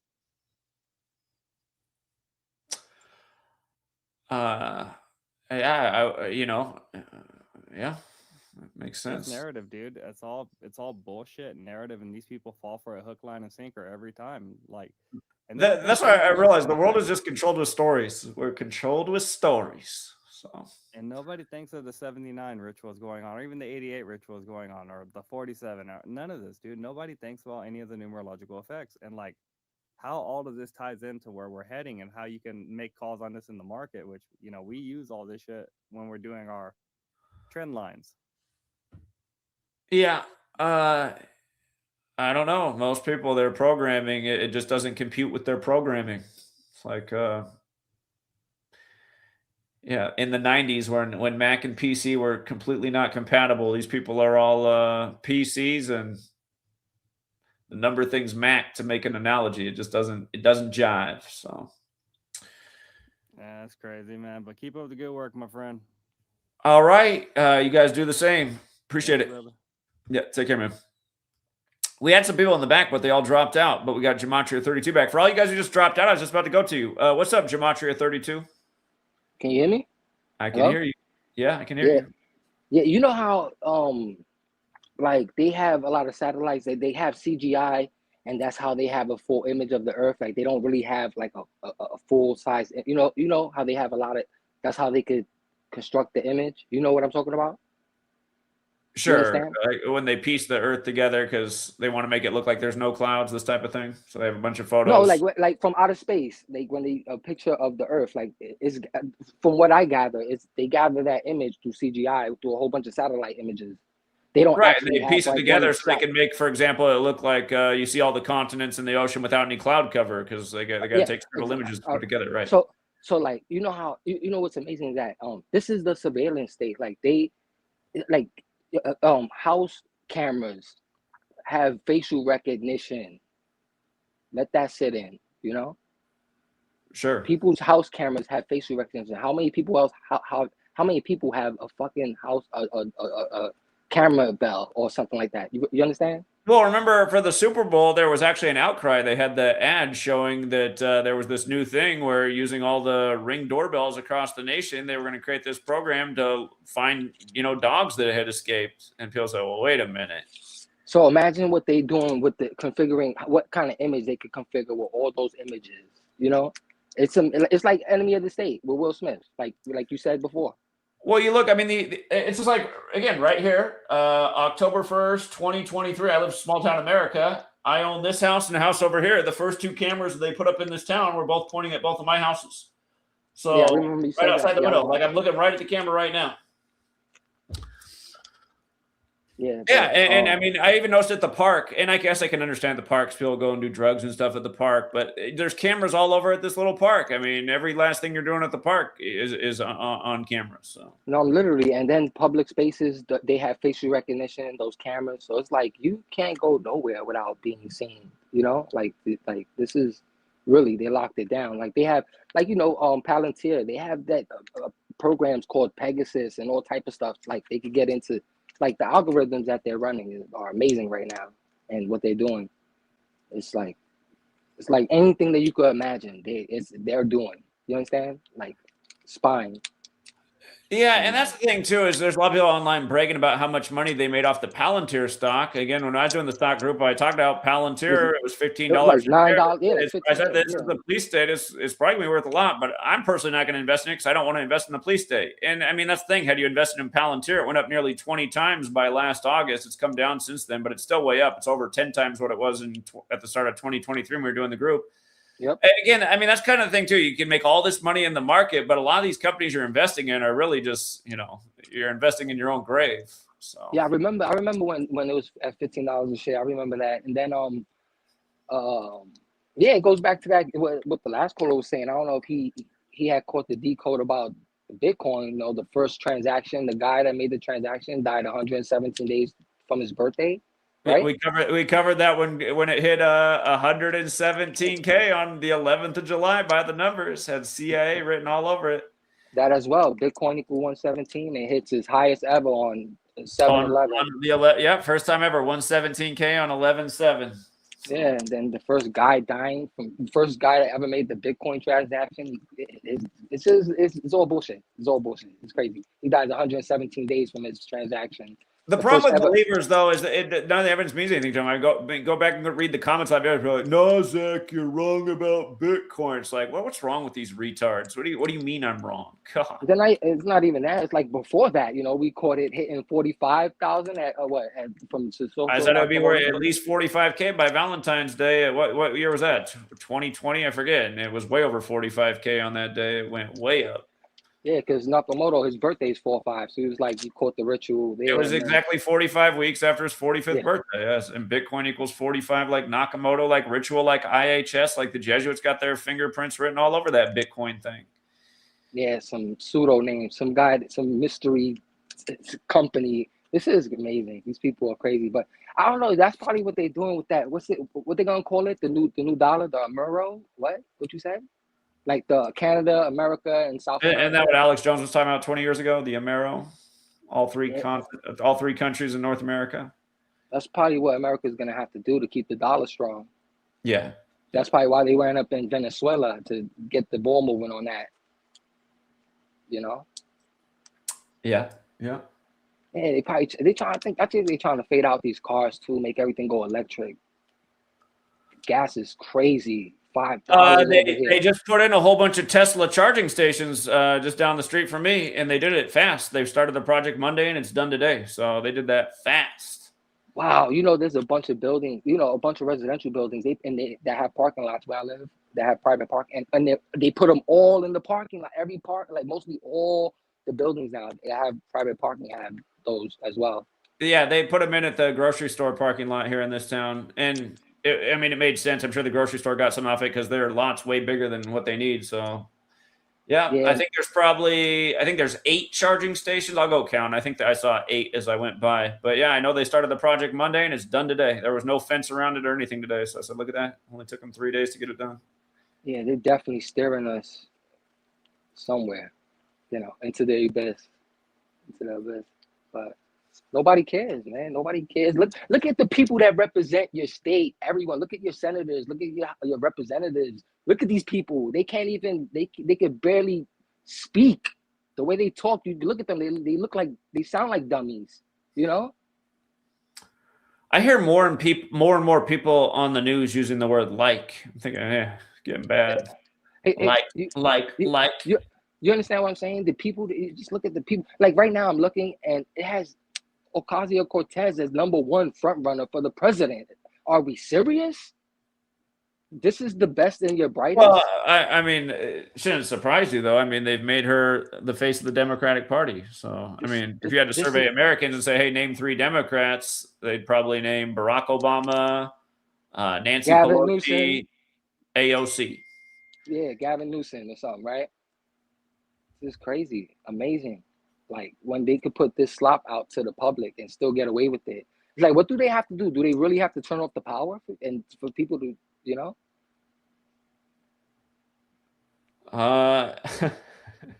it'd probably get crazy if they turned out the power. I mean, even then, it's like people would just take it. Yeah. And I get it, everyone has to go to work, everyone has the system, but it's like when you really take it, like when you believe in the system, like you think this shit is real, then it's like, wow, something's wrong with you, Something's wrong with you. Keep on paying 23% on that interest rate, stupid. I think that's part of. I think just so many things are just complete bullshit and just completely contrived. Like our money system. I don't know if you know who Peter G. Peterson is, but he was screaming 20-some years ago that everything was impossible for it to be in the situation it is. The debt and all this. He just said it's impossible. Zach, it's bullshit. It's all. Come on, New York City. We're gonna approve a $39 million budget on March 9th in New York.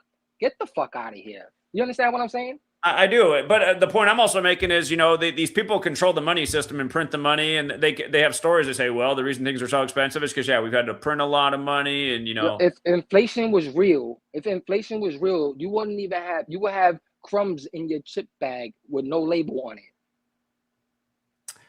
Sure, but also just the timing of everything as we approach Agenda 2030, the year 2030 for Agenda 2030, things are getting super expensive. It's what's annoying is all these viral videos of people complaining about what's going on, but they're clueless to things like Agenda 2030, and they don't understand the writing's been on the wall for decades about how they want to make it so that you don't have much consumption power because they want to reduce your consumption, and people are going, I don't get what's going on. I thought Trump was gonna.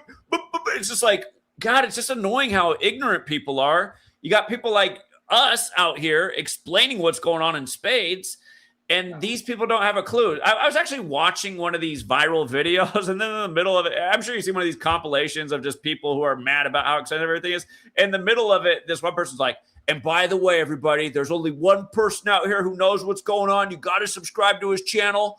Archaics. And I was like, oh my God, Archaics, this fucking idiot who doesn't even know who the Jesuits are. It's amazing that when a person like you got deleted over 25 times off the platform. It's just, good God, Archaics who just thinks we're living in a simulation, and it's just they got you in algo hell. You're in algorithm hell right now, for real. You can't. It's like crazy. Yeah, but. Yeah, it is sad how dumb everyone is and how people just literally don't have a clue about things they should definitely have a clue about. That's also what I'm talking about, children's book. Agenda Make it as 2030. simple as possible. How do you introduce that to the children? Agenda 2030. Klaus Schwab. You'll own nothing, be happy. That might be a little bit deep for kids who are too young, but How could they get away this long with something called promissory notes with the globe? How could the whole globe go for that? Yeah, and speculation. This shit is ran off of speculation and promissory notes. we just live in one giant scam where nobody cares. Nobody cares. And then listen, oh my God, the most expensive real estate in Manhattan, rat infested fucking buildings, the most expensive real estate, huh? Fucking Ponzi scheme. This is crazy. It's amazing. Asbestos rat infested buildings in Manhattan, the most expensive buildings in the world. Fuck out of here. How? It's a Ponzi scheme. You know? It's amazing. Nobody cares. Nobody cares. I care though. Let me know when somebody gives a fuck, because I really do. Yeah. You follow? I do. But as long as you you know, on time with that Patreon, I don't really care about nothing, Jack. And on that note, peace and love. All right, man. Appreciate it. Okay. Eloy was in the back 2 times and he dropped out. I don't know if his time was limited, but Eloy, nobody's in the back if you want to come back. I'll drop the link for anybody who wants to share. I know my daughter's going to get up any minute now. She's reaching her time limit. Somebody says, called the book Games and Numbers. I couldn't keep playing on the number games thing, but I don't know. I liked Letters That Counts. I really did like that. Letters That Count. I think it's a good name for a series. All right. And thank you, by the way, 19 for the big 20. I appreciate that. What's up, Eloy? Hey, what's up, Zach? How are you doing? Doing all right. How are you? Pretty good, not too bad. So I wanted to bring up a couple points. So out here in the Midwest, I live in Rapid City, South Dakota, but it's been this ongoing thing right now with like the water resources. The city council kind of made it to where like they made restrictions on water usage and all that. And but a lot of people are wondering like, wow, like, well, why is all this water going by so quick and all this? And there's a lot of factors, obviously, that go into it. But I just read an article the other day that mentioned Colorado. I think some of their rivers are starting to dry up out there as well. A lot of people are blaming those data centers that are pretty much growing by the numbers. And they also want to build one out here in South Dakota. So I could see where these data centers are really going to start draining the waters of these rivers. And basically, I'm pretty sure they're doing that on purpose. I mean, obviously to add more data centers so they can collect more information on us, but also I'm sure to dry up a lot of these rural creeks and rivers, make it a little bit more harder for people to get fresh water. Or I don't know. I just thought it's so weird, and yeah. And more it was just for people to move into the cities where they want everyone. Exactly. Keep tabs. Yeah, it is all by design. And again, if there really is, if we really are on the verge of a water crisis, again, it's just another reason for them to get rid of people in favor of their surveillance state and keeping tabs on those who are left. Yeah. Because that's what they need these data centers for, is once they got their full surveillance system in place, just all the cameras everywhere, all the processing, all the data, all the tracking, all the time of. And again, from their point, they're thinking, the logistics of this, if there's a lot less people, this is a lot easier to do. And the crazy thing about it is how submissive, most of these people are. I mean, there's a few people out here. I mean, I don't know, I guess this community out here is pretty involved with the way things, the rules that get ruled out here and all that. But, it just seems like people are so submissive. They don't see the harm. And not only does it harm our recreational use, meaning, use of fishing, agriculture and all that, it's also affecting, obviously, these habitats and these animals out here, the birds. a lot of the things that basically need the nature, and I don't know, man. It definitely, you could see this incoming dystopia. I see, man, just these big old data centers turned all, and then there's this big old thing that they're trying to do. I don't know if you've read about it, but some of the native tribes got involved out here in the Midwest. I guess they're trying to do some drilling out here. I'm not exactly sure for what minerals, but they're trying to do some drilling out here, and one of the native communities had to step in, and usually they don't really have much say out here because they're just stomped on completely by the government. But it's somewhere out here in towards Rapid City. But it was supposed to be this mining project, and the native community had to step in and tell them no. So they pretty much canceled the whole project. And I was just like, you see how much stuff you can get done when you come together as a group. That's what we need. And it's just too sad that people don't want to think alike and come together on one, solution. So, I don't know. I mean, you can just see everything that's going on. Definitely by design, Another thing I was going to mention. Did you ever see the show, Praise PD? What's it called? Praise PD. It came out in like 2023, but it's like this cult show on Hulu. If you ever have time, I suggest watching it here and there if you can. What's it called?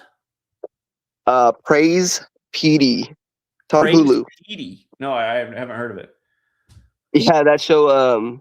It's like they're starting to not care anymore. I mean, they've been not caring, about showing what they're doing and stuff. But it's really prevalent nowadays. It's like they're definitely not caring about what's getting out there. But if you ever have time, check it out. It was just mainly the main topic was just these data centers and the fact that it's happening in these small towns in these rural areas that are.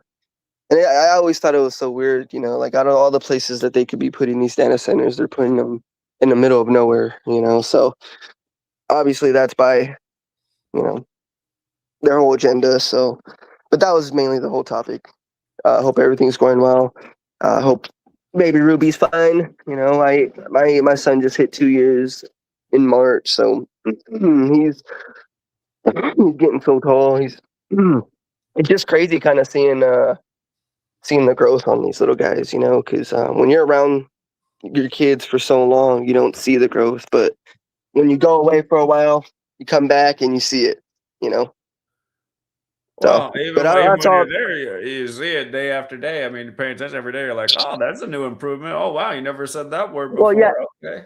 yeah. I mean, as far as like the their character and like their growth, but I'm talking like, I don't know, I guess physically, I mean, I know you can see them growing, but you don't really, I don't know, like say you're gone for a week, you know what I'm saying?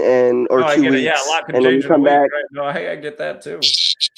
and I mean, I don't know, I guess that's just how I see it because I spent a lot of time at work, but yeah, I mean, they're growing up so quick. And one thing I've always tried to, live by is, today is the youngest you'll ever see them. So, Yeah. but, I'll let you go, bub, and keep doing your shit, man. There's a lot of idiots out there, but there's also a lot, I'd say a decent amount of critical thinkers that can combat that. So, I mean, just keep doing your shit, dude. All right, Eloy. Appreciate it, man. Thank you. Yeah, of course. Okay. Barney Frank died yesterday on primary day. Go figure. And you see, it was 49 days after his birthday or his 50th day of his age after spending a whole lot of his life in Washington. Washington, 49 and 50. And America also has that 49-50 thing. Dead at 86. We all know what that means. So, yeah, Barney Frank. I just saw that in the chat. I didn't realize he'd passed either until somebody left that comment. The news broke today. Funny, I had the news on in the background. I didn't hear them bring that up earlier.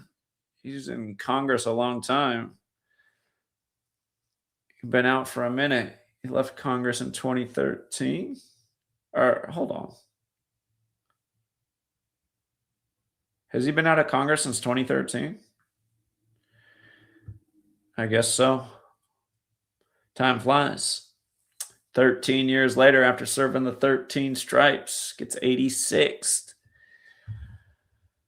But yeah, the 4950 on a primary day seems pretty obvious to me. Oh, Barnett Frank, his birth name, 149. How about that, you guys?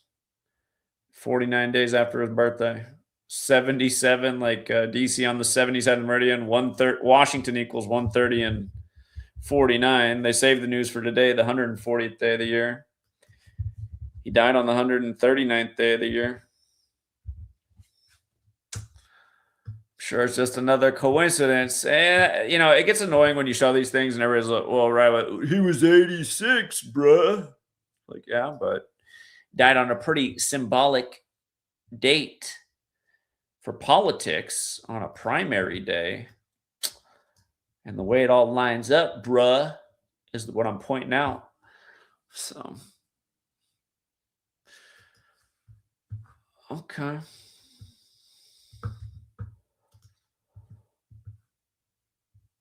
Yeah, he was the first openly gay politician. Yeah, I'm aware.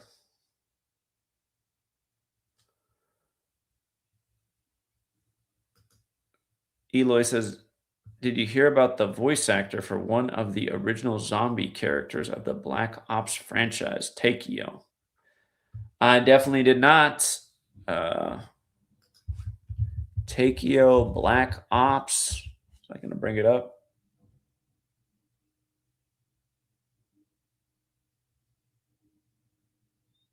Well, when I search it up, I don't see any buzzing news. So I don't know. I don't know.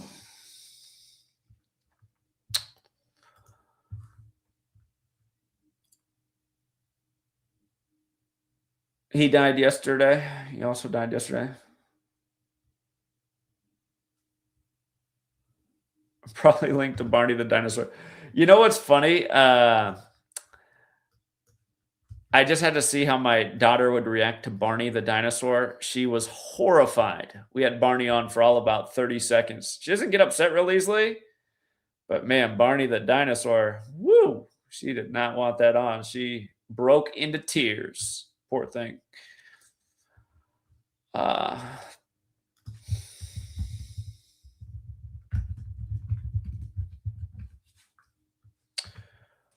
What's up, Gematria 32?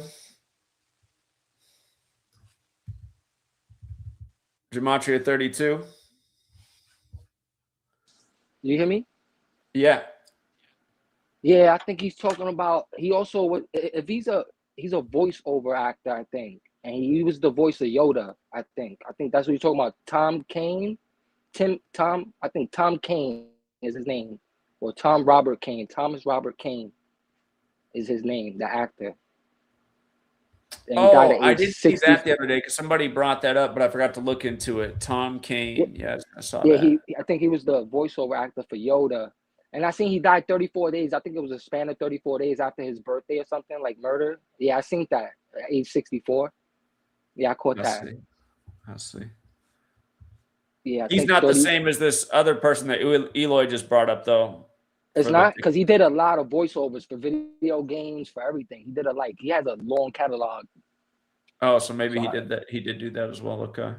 He has a long, for video games, for Call of Duty. I think he was voiceover for Call of Duty and a whole bunch I of just saw an advertisement on TV for a new Star Wars movie coming out. It looks like a lot of this at the top is Star Wars, right? Yeah, on the 22nd, May 22. They're coming out with a new one. Yeah. The Mandalorian. So he's connected to Star Wars and he's dead right before the new movie? Yeah. Check if it's 30, check if I'm right, because I think I did do the decode on this myself. I think it was a span of 34 days from his birthday.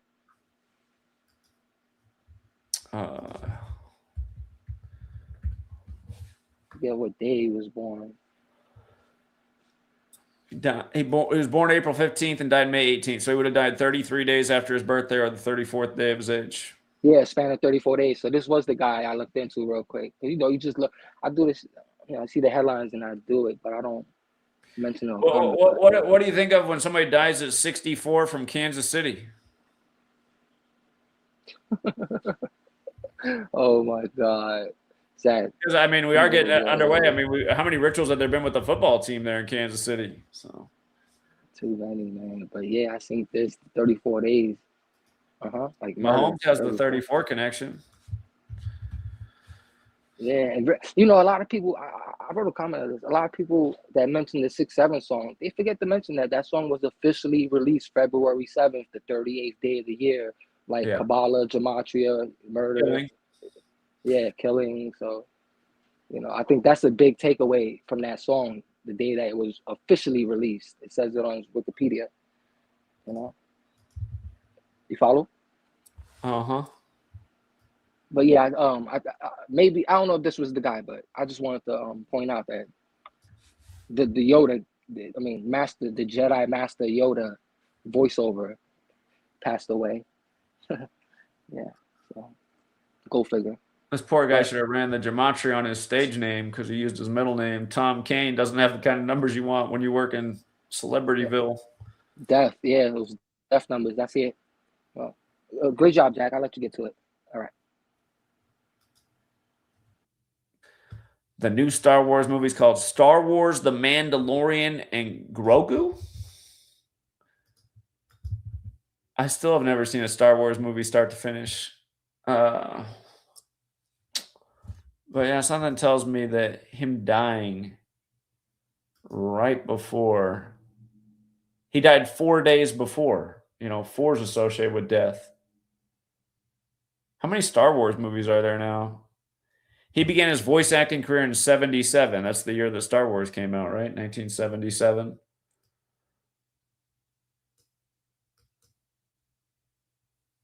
Yeah, he's best known for Yoda, like you said. Okay.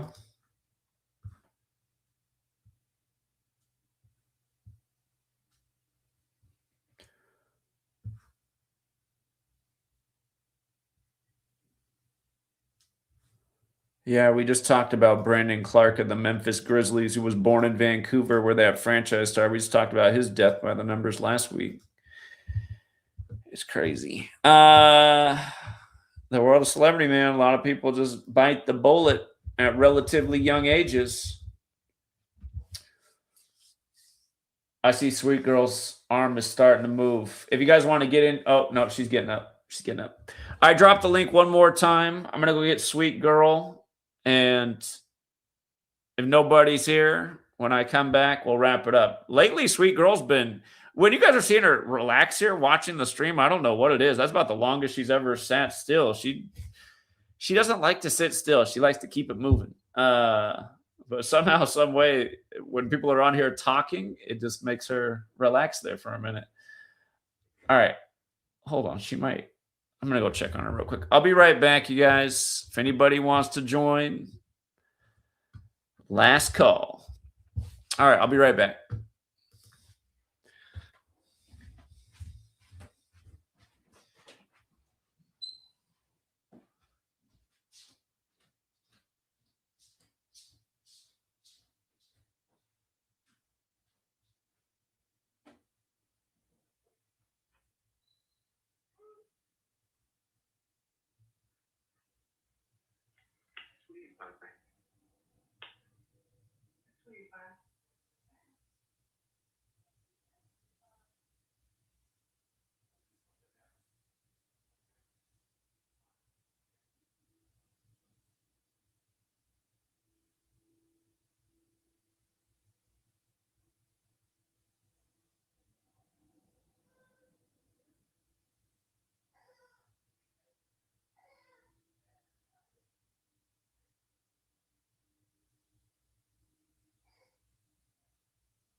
All right.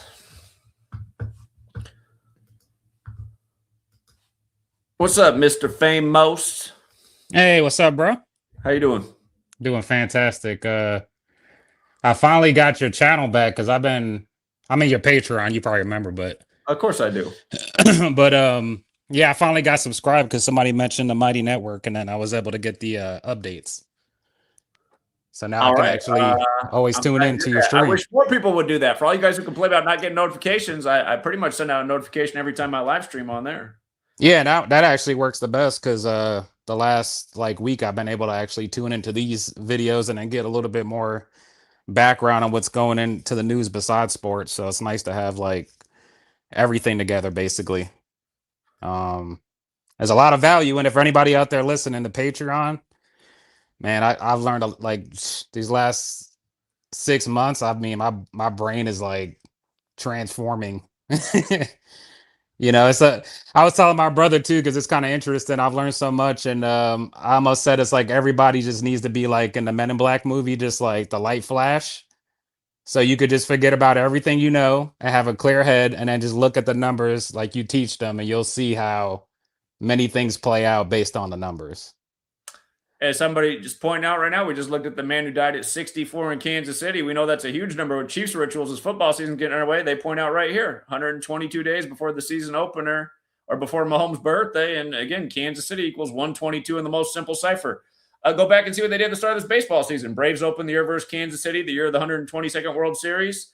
Outscored Kansas City 12-2 in the first two games. That stuff's not an accident. And next thing you know, Ted Turner's dead, and then their manager's dead. Bobby Cox. Bobby Cox, yeah. Yeah. And they both had a tie to, I think, how many days from their birthday they died. It was something I remember picking up at the time. All ritualism, yeah. And I think they even won that night, if I remember, because I was looking through on MLB.com. That was the main article showing Bobby Cox died. Yeah. And a lot of people don't even realize Ted Turner, I think he owned the team, and he also owned TBS and broadcast the Braves. And that was one of the big networks that broadcasted across the country and showed Braves games. And the day he died, we were talking about the 95 World Series and Ted Turner. And then 3 days later, boom, the manager's dead. Yeah, so that's almost like a couple sacrifices in a row, in my opinion. And then, the Braves are looking solid. And it's funny how like the Mets and the Phillies have slid. And it's like they just kind of opening up that door for the Braves. So that it's kind of interesting how all this news does tie into everything. Everything ties into everything. But something I wanted to bring up to you because I do track, a lot of birthdays and for when things happen for my birthday. But something I learned years ago from somebody who was a psychic once told me that people can only pass away within 3 months of their birthday around that time. And I notice a lot of these deaths, they're like within that time frame. And then I just happened to go on to Google and just Google, how often do people die within 3 months of their birthday? And it says most people, 50% of people die within 3 months of their birthday. Just a generality. Interesting. Yep. And I started to kind of just track when people pass and look at it. And it's always like a very similar number within that time frame. And then that person we were just speaking about, the voice actor who died, mentioned something about the 4th. And 4 days before the new Star Wars movie comes out. Yeah, and May 4th is when they celebrate Star Wars May Day. the 4th be with you. Yeah, right. Yep. He died 14 days after that day, and dead equals 14. Yep. So it's probably something going on with that release of the movie and him passing. I'm sure there's some kind of correlation. They do it all the time. I mean, it happens all the time.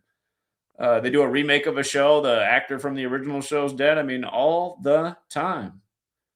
Yeah, it's just Chuck just Norris. crazy. They just did the remake of the first. Oh yeah, Chuck yeah. Norris was in, and then he's dead. Yeah, and didn't he die at 86 too? Also, there's been a lot of 86. Yeah, he got 86 also. Yeah, he did. Yeah, they 86 in them straight up. And but no, you tell your friends and family about the death of an 86-year-old, they're gonna look at you like you're crazy. They'll be like, well, "What do you think he's gonna live to 1,000?" It's like, okay, it's not the point. I mean, not everyone dies at 86. It's when they died. Yeah, it's when it happens, and then like what correlates like around it at the time. Because I think when he died, it was the tournament was going on for college basketball, and I think and we used Texas. We knew Texas had some good upset there. Yeah. Texas had the best run as a dog in the tournament. They were an 11 seed.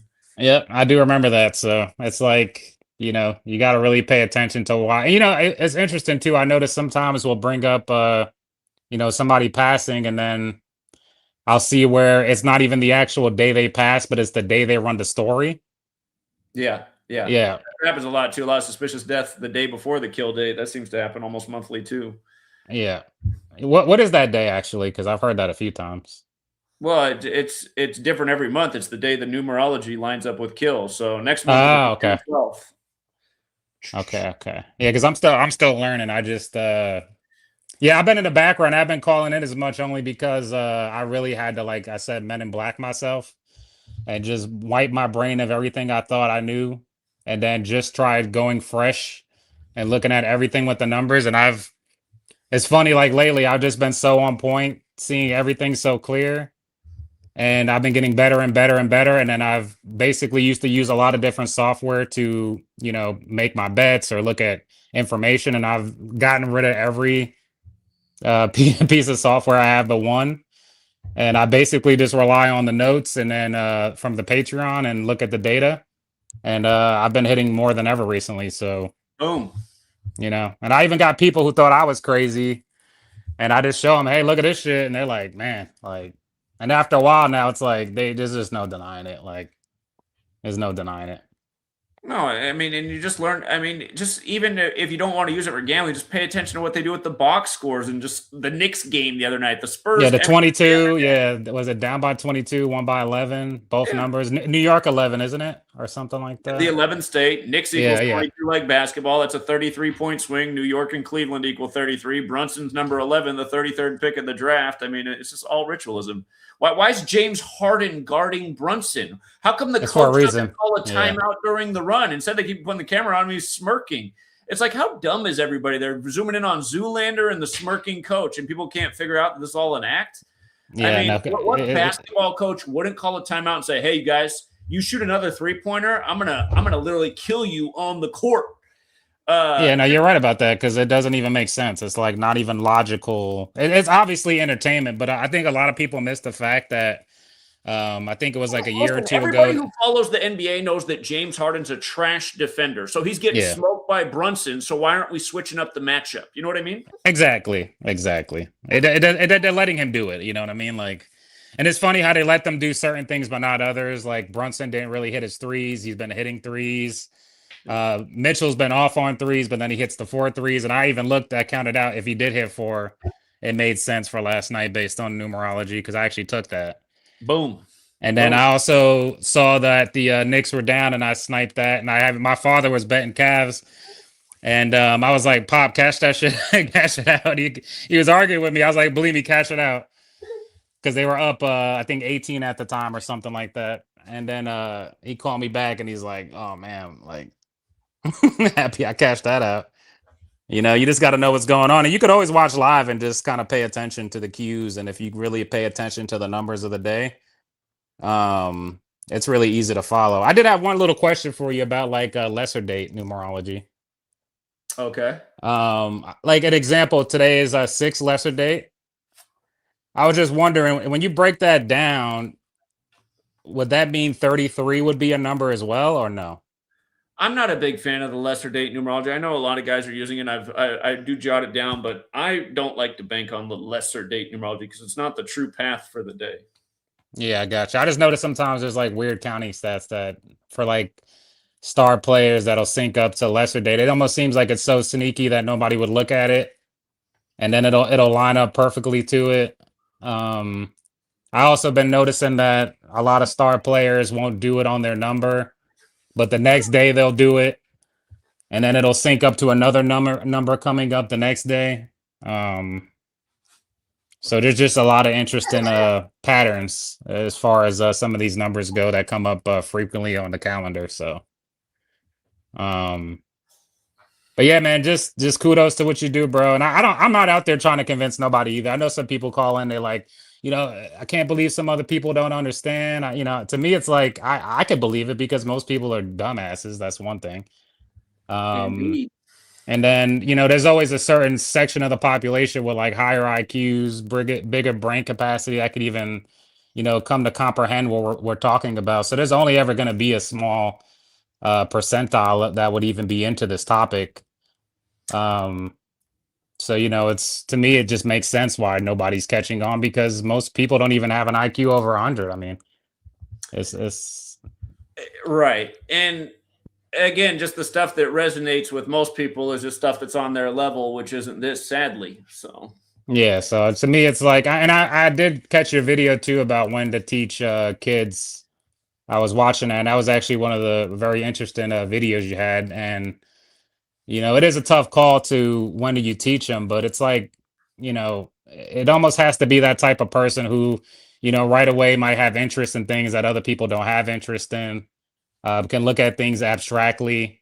It does not follow the crowd. Has a unique personality where they can stand out on their own. They don't need to follow along with everybody, because it seems like the sheep will do everything. That's why like nobody questions anything, because it's just entertainment. yeah. But to us, we see past the entertainment, and we're seeing, what they're really trying to do. And, based on what I've read, they show it to us because they have to. That's part of their law they live by. They have to show things to people in order to do them. And we have to be willing to accept those things they're showing us for them to continue to have power over it. Indeed.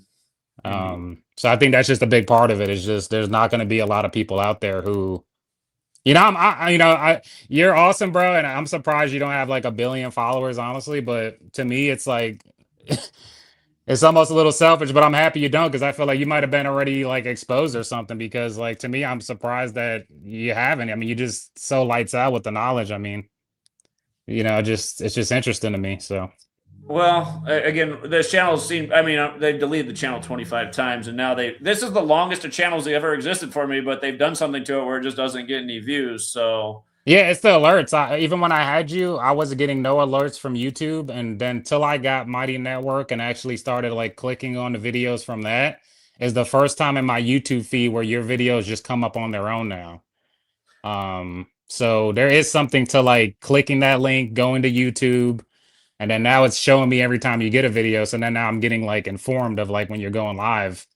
So anybody out there listening, if you never heard of Mighty Network, I recommend it. It's a simple app. You just add Zach, and if you like to get this content, because to me, this is entertaining. I don't want to watch a pointless TV show. I'd rather learn something and hear, interesting, different, unique people have dialogue over interesting topics that relate to, everything that's going on in the world versus just mindless entertainment. Indeed. So I appreciate you, bro. Hey, I gotta say, I'm glad you're part of our community. It's nice to hear you outside of the Patreon, and thanks for using the Mighty Networks and getting notifications. I can tell this sweet girl's about reached her max here. So. Yeah, she's max. Like we're all max too, Yeah. To the next video. All right, man. Cheers, bro. Keep it up. Thank you, man. Take care, bro. Thank you. Yeah, have a good one. I always feel bad for people that weren't here in the golden years of sports decoding when things were 1,000,000 times easier. And like you said, so now you got to wipe your brain and relearn. I almost need to do that with my own work, because they have switched up some of the old patterns that we used to bank on, and it just isn't that way with a lot of things anymore. But you can still win. It's more difficult. And I do see a lot of the young guys come in the community who are learning now, and they're almost better at picking games than me, because they don't have that old 10 years of what used to win in their brain. All right, sweet girl. We'll wrap it up. She's ready to go, you guys. Thanks again, everyone who hits the like and the share, and appreciate all the super chatters. And until next time, Truth Seeker, have a good day.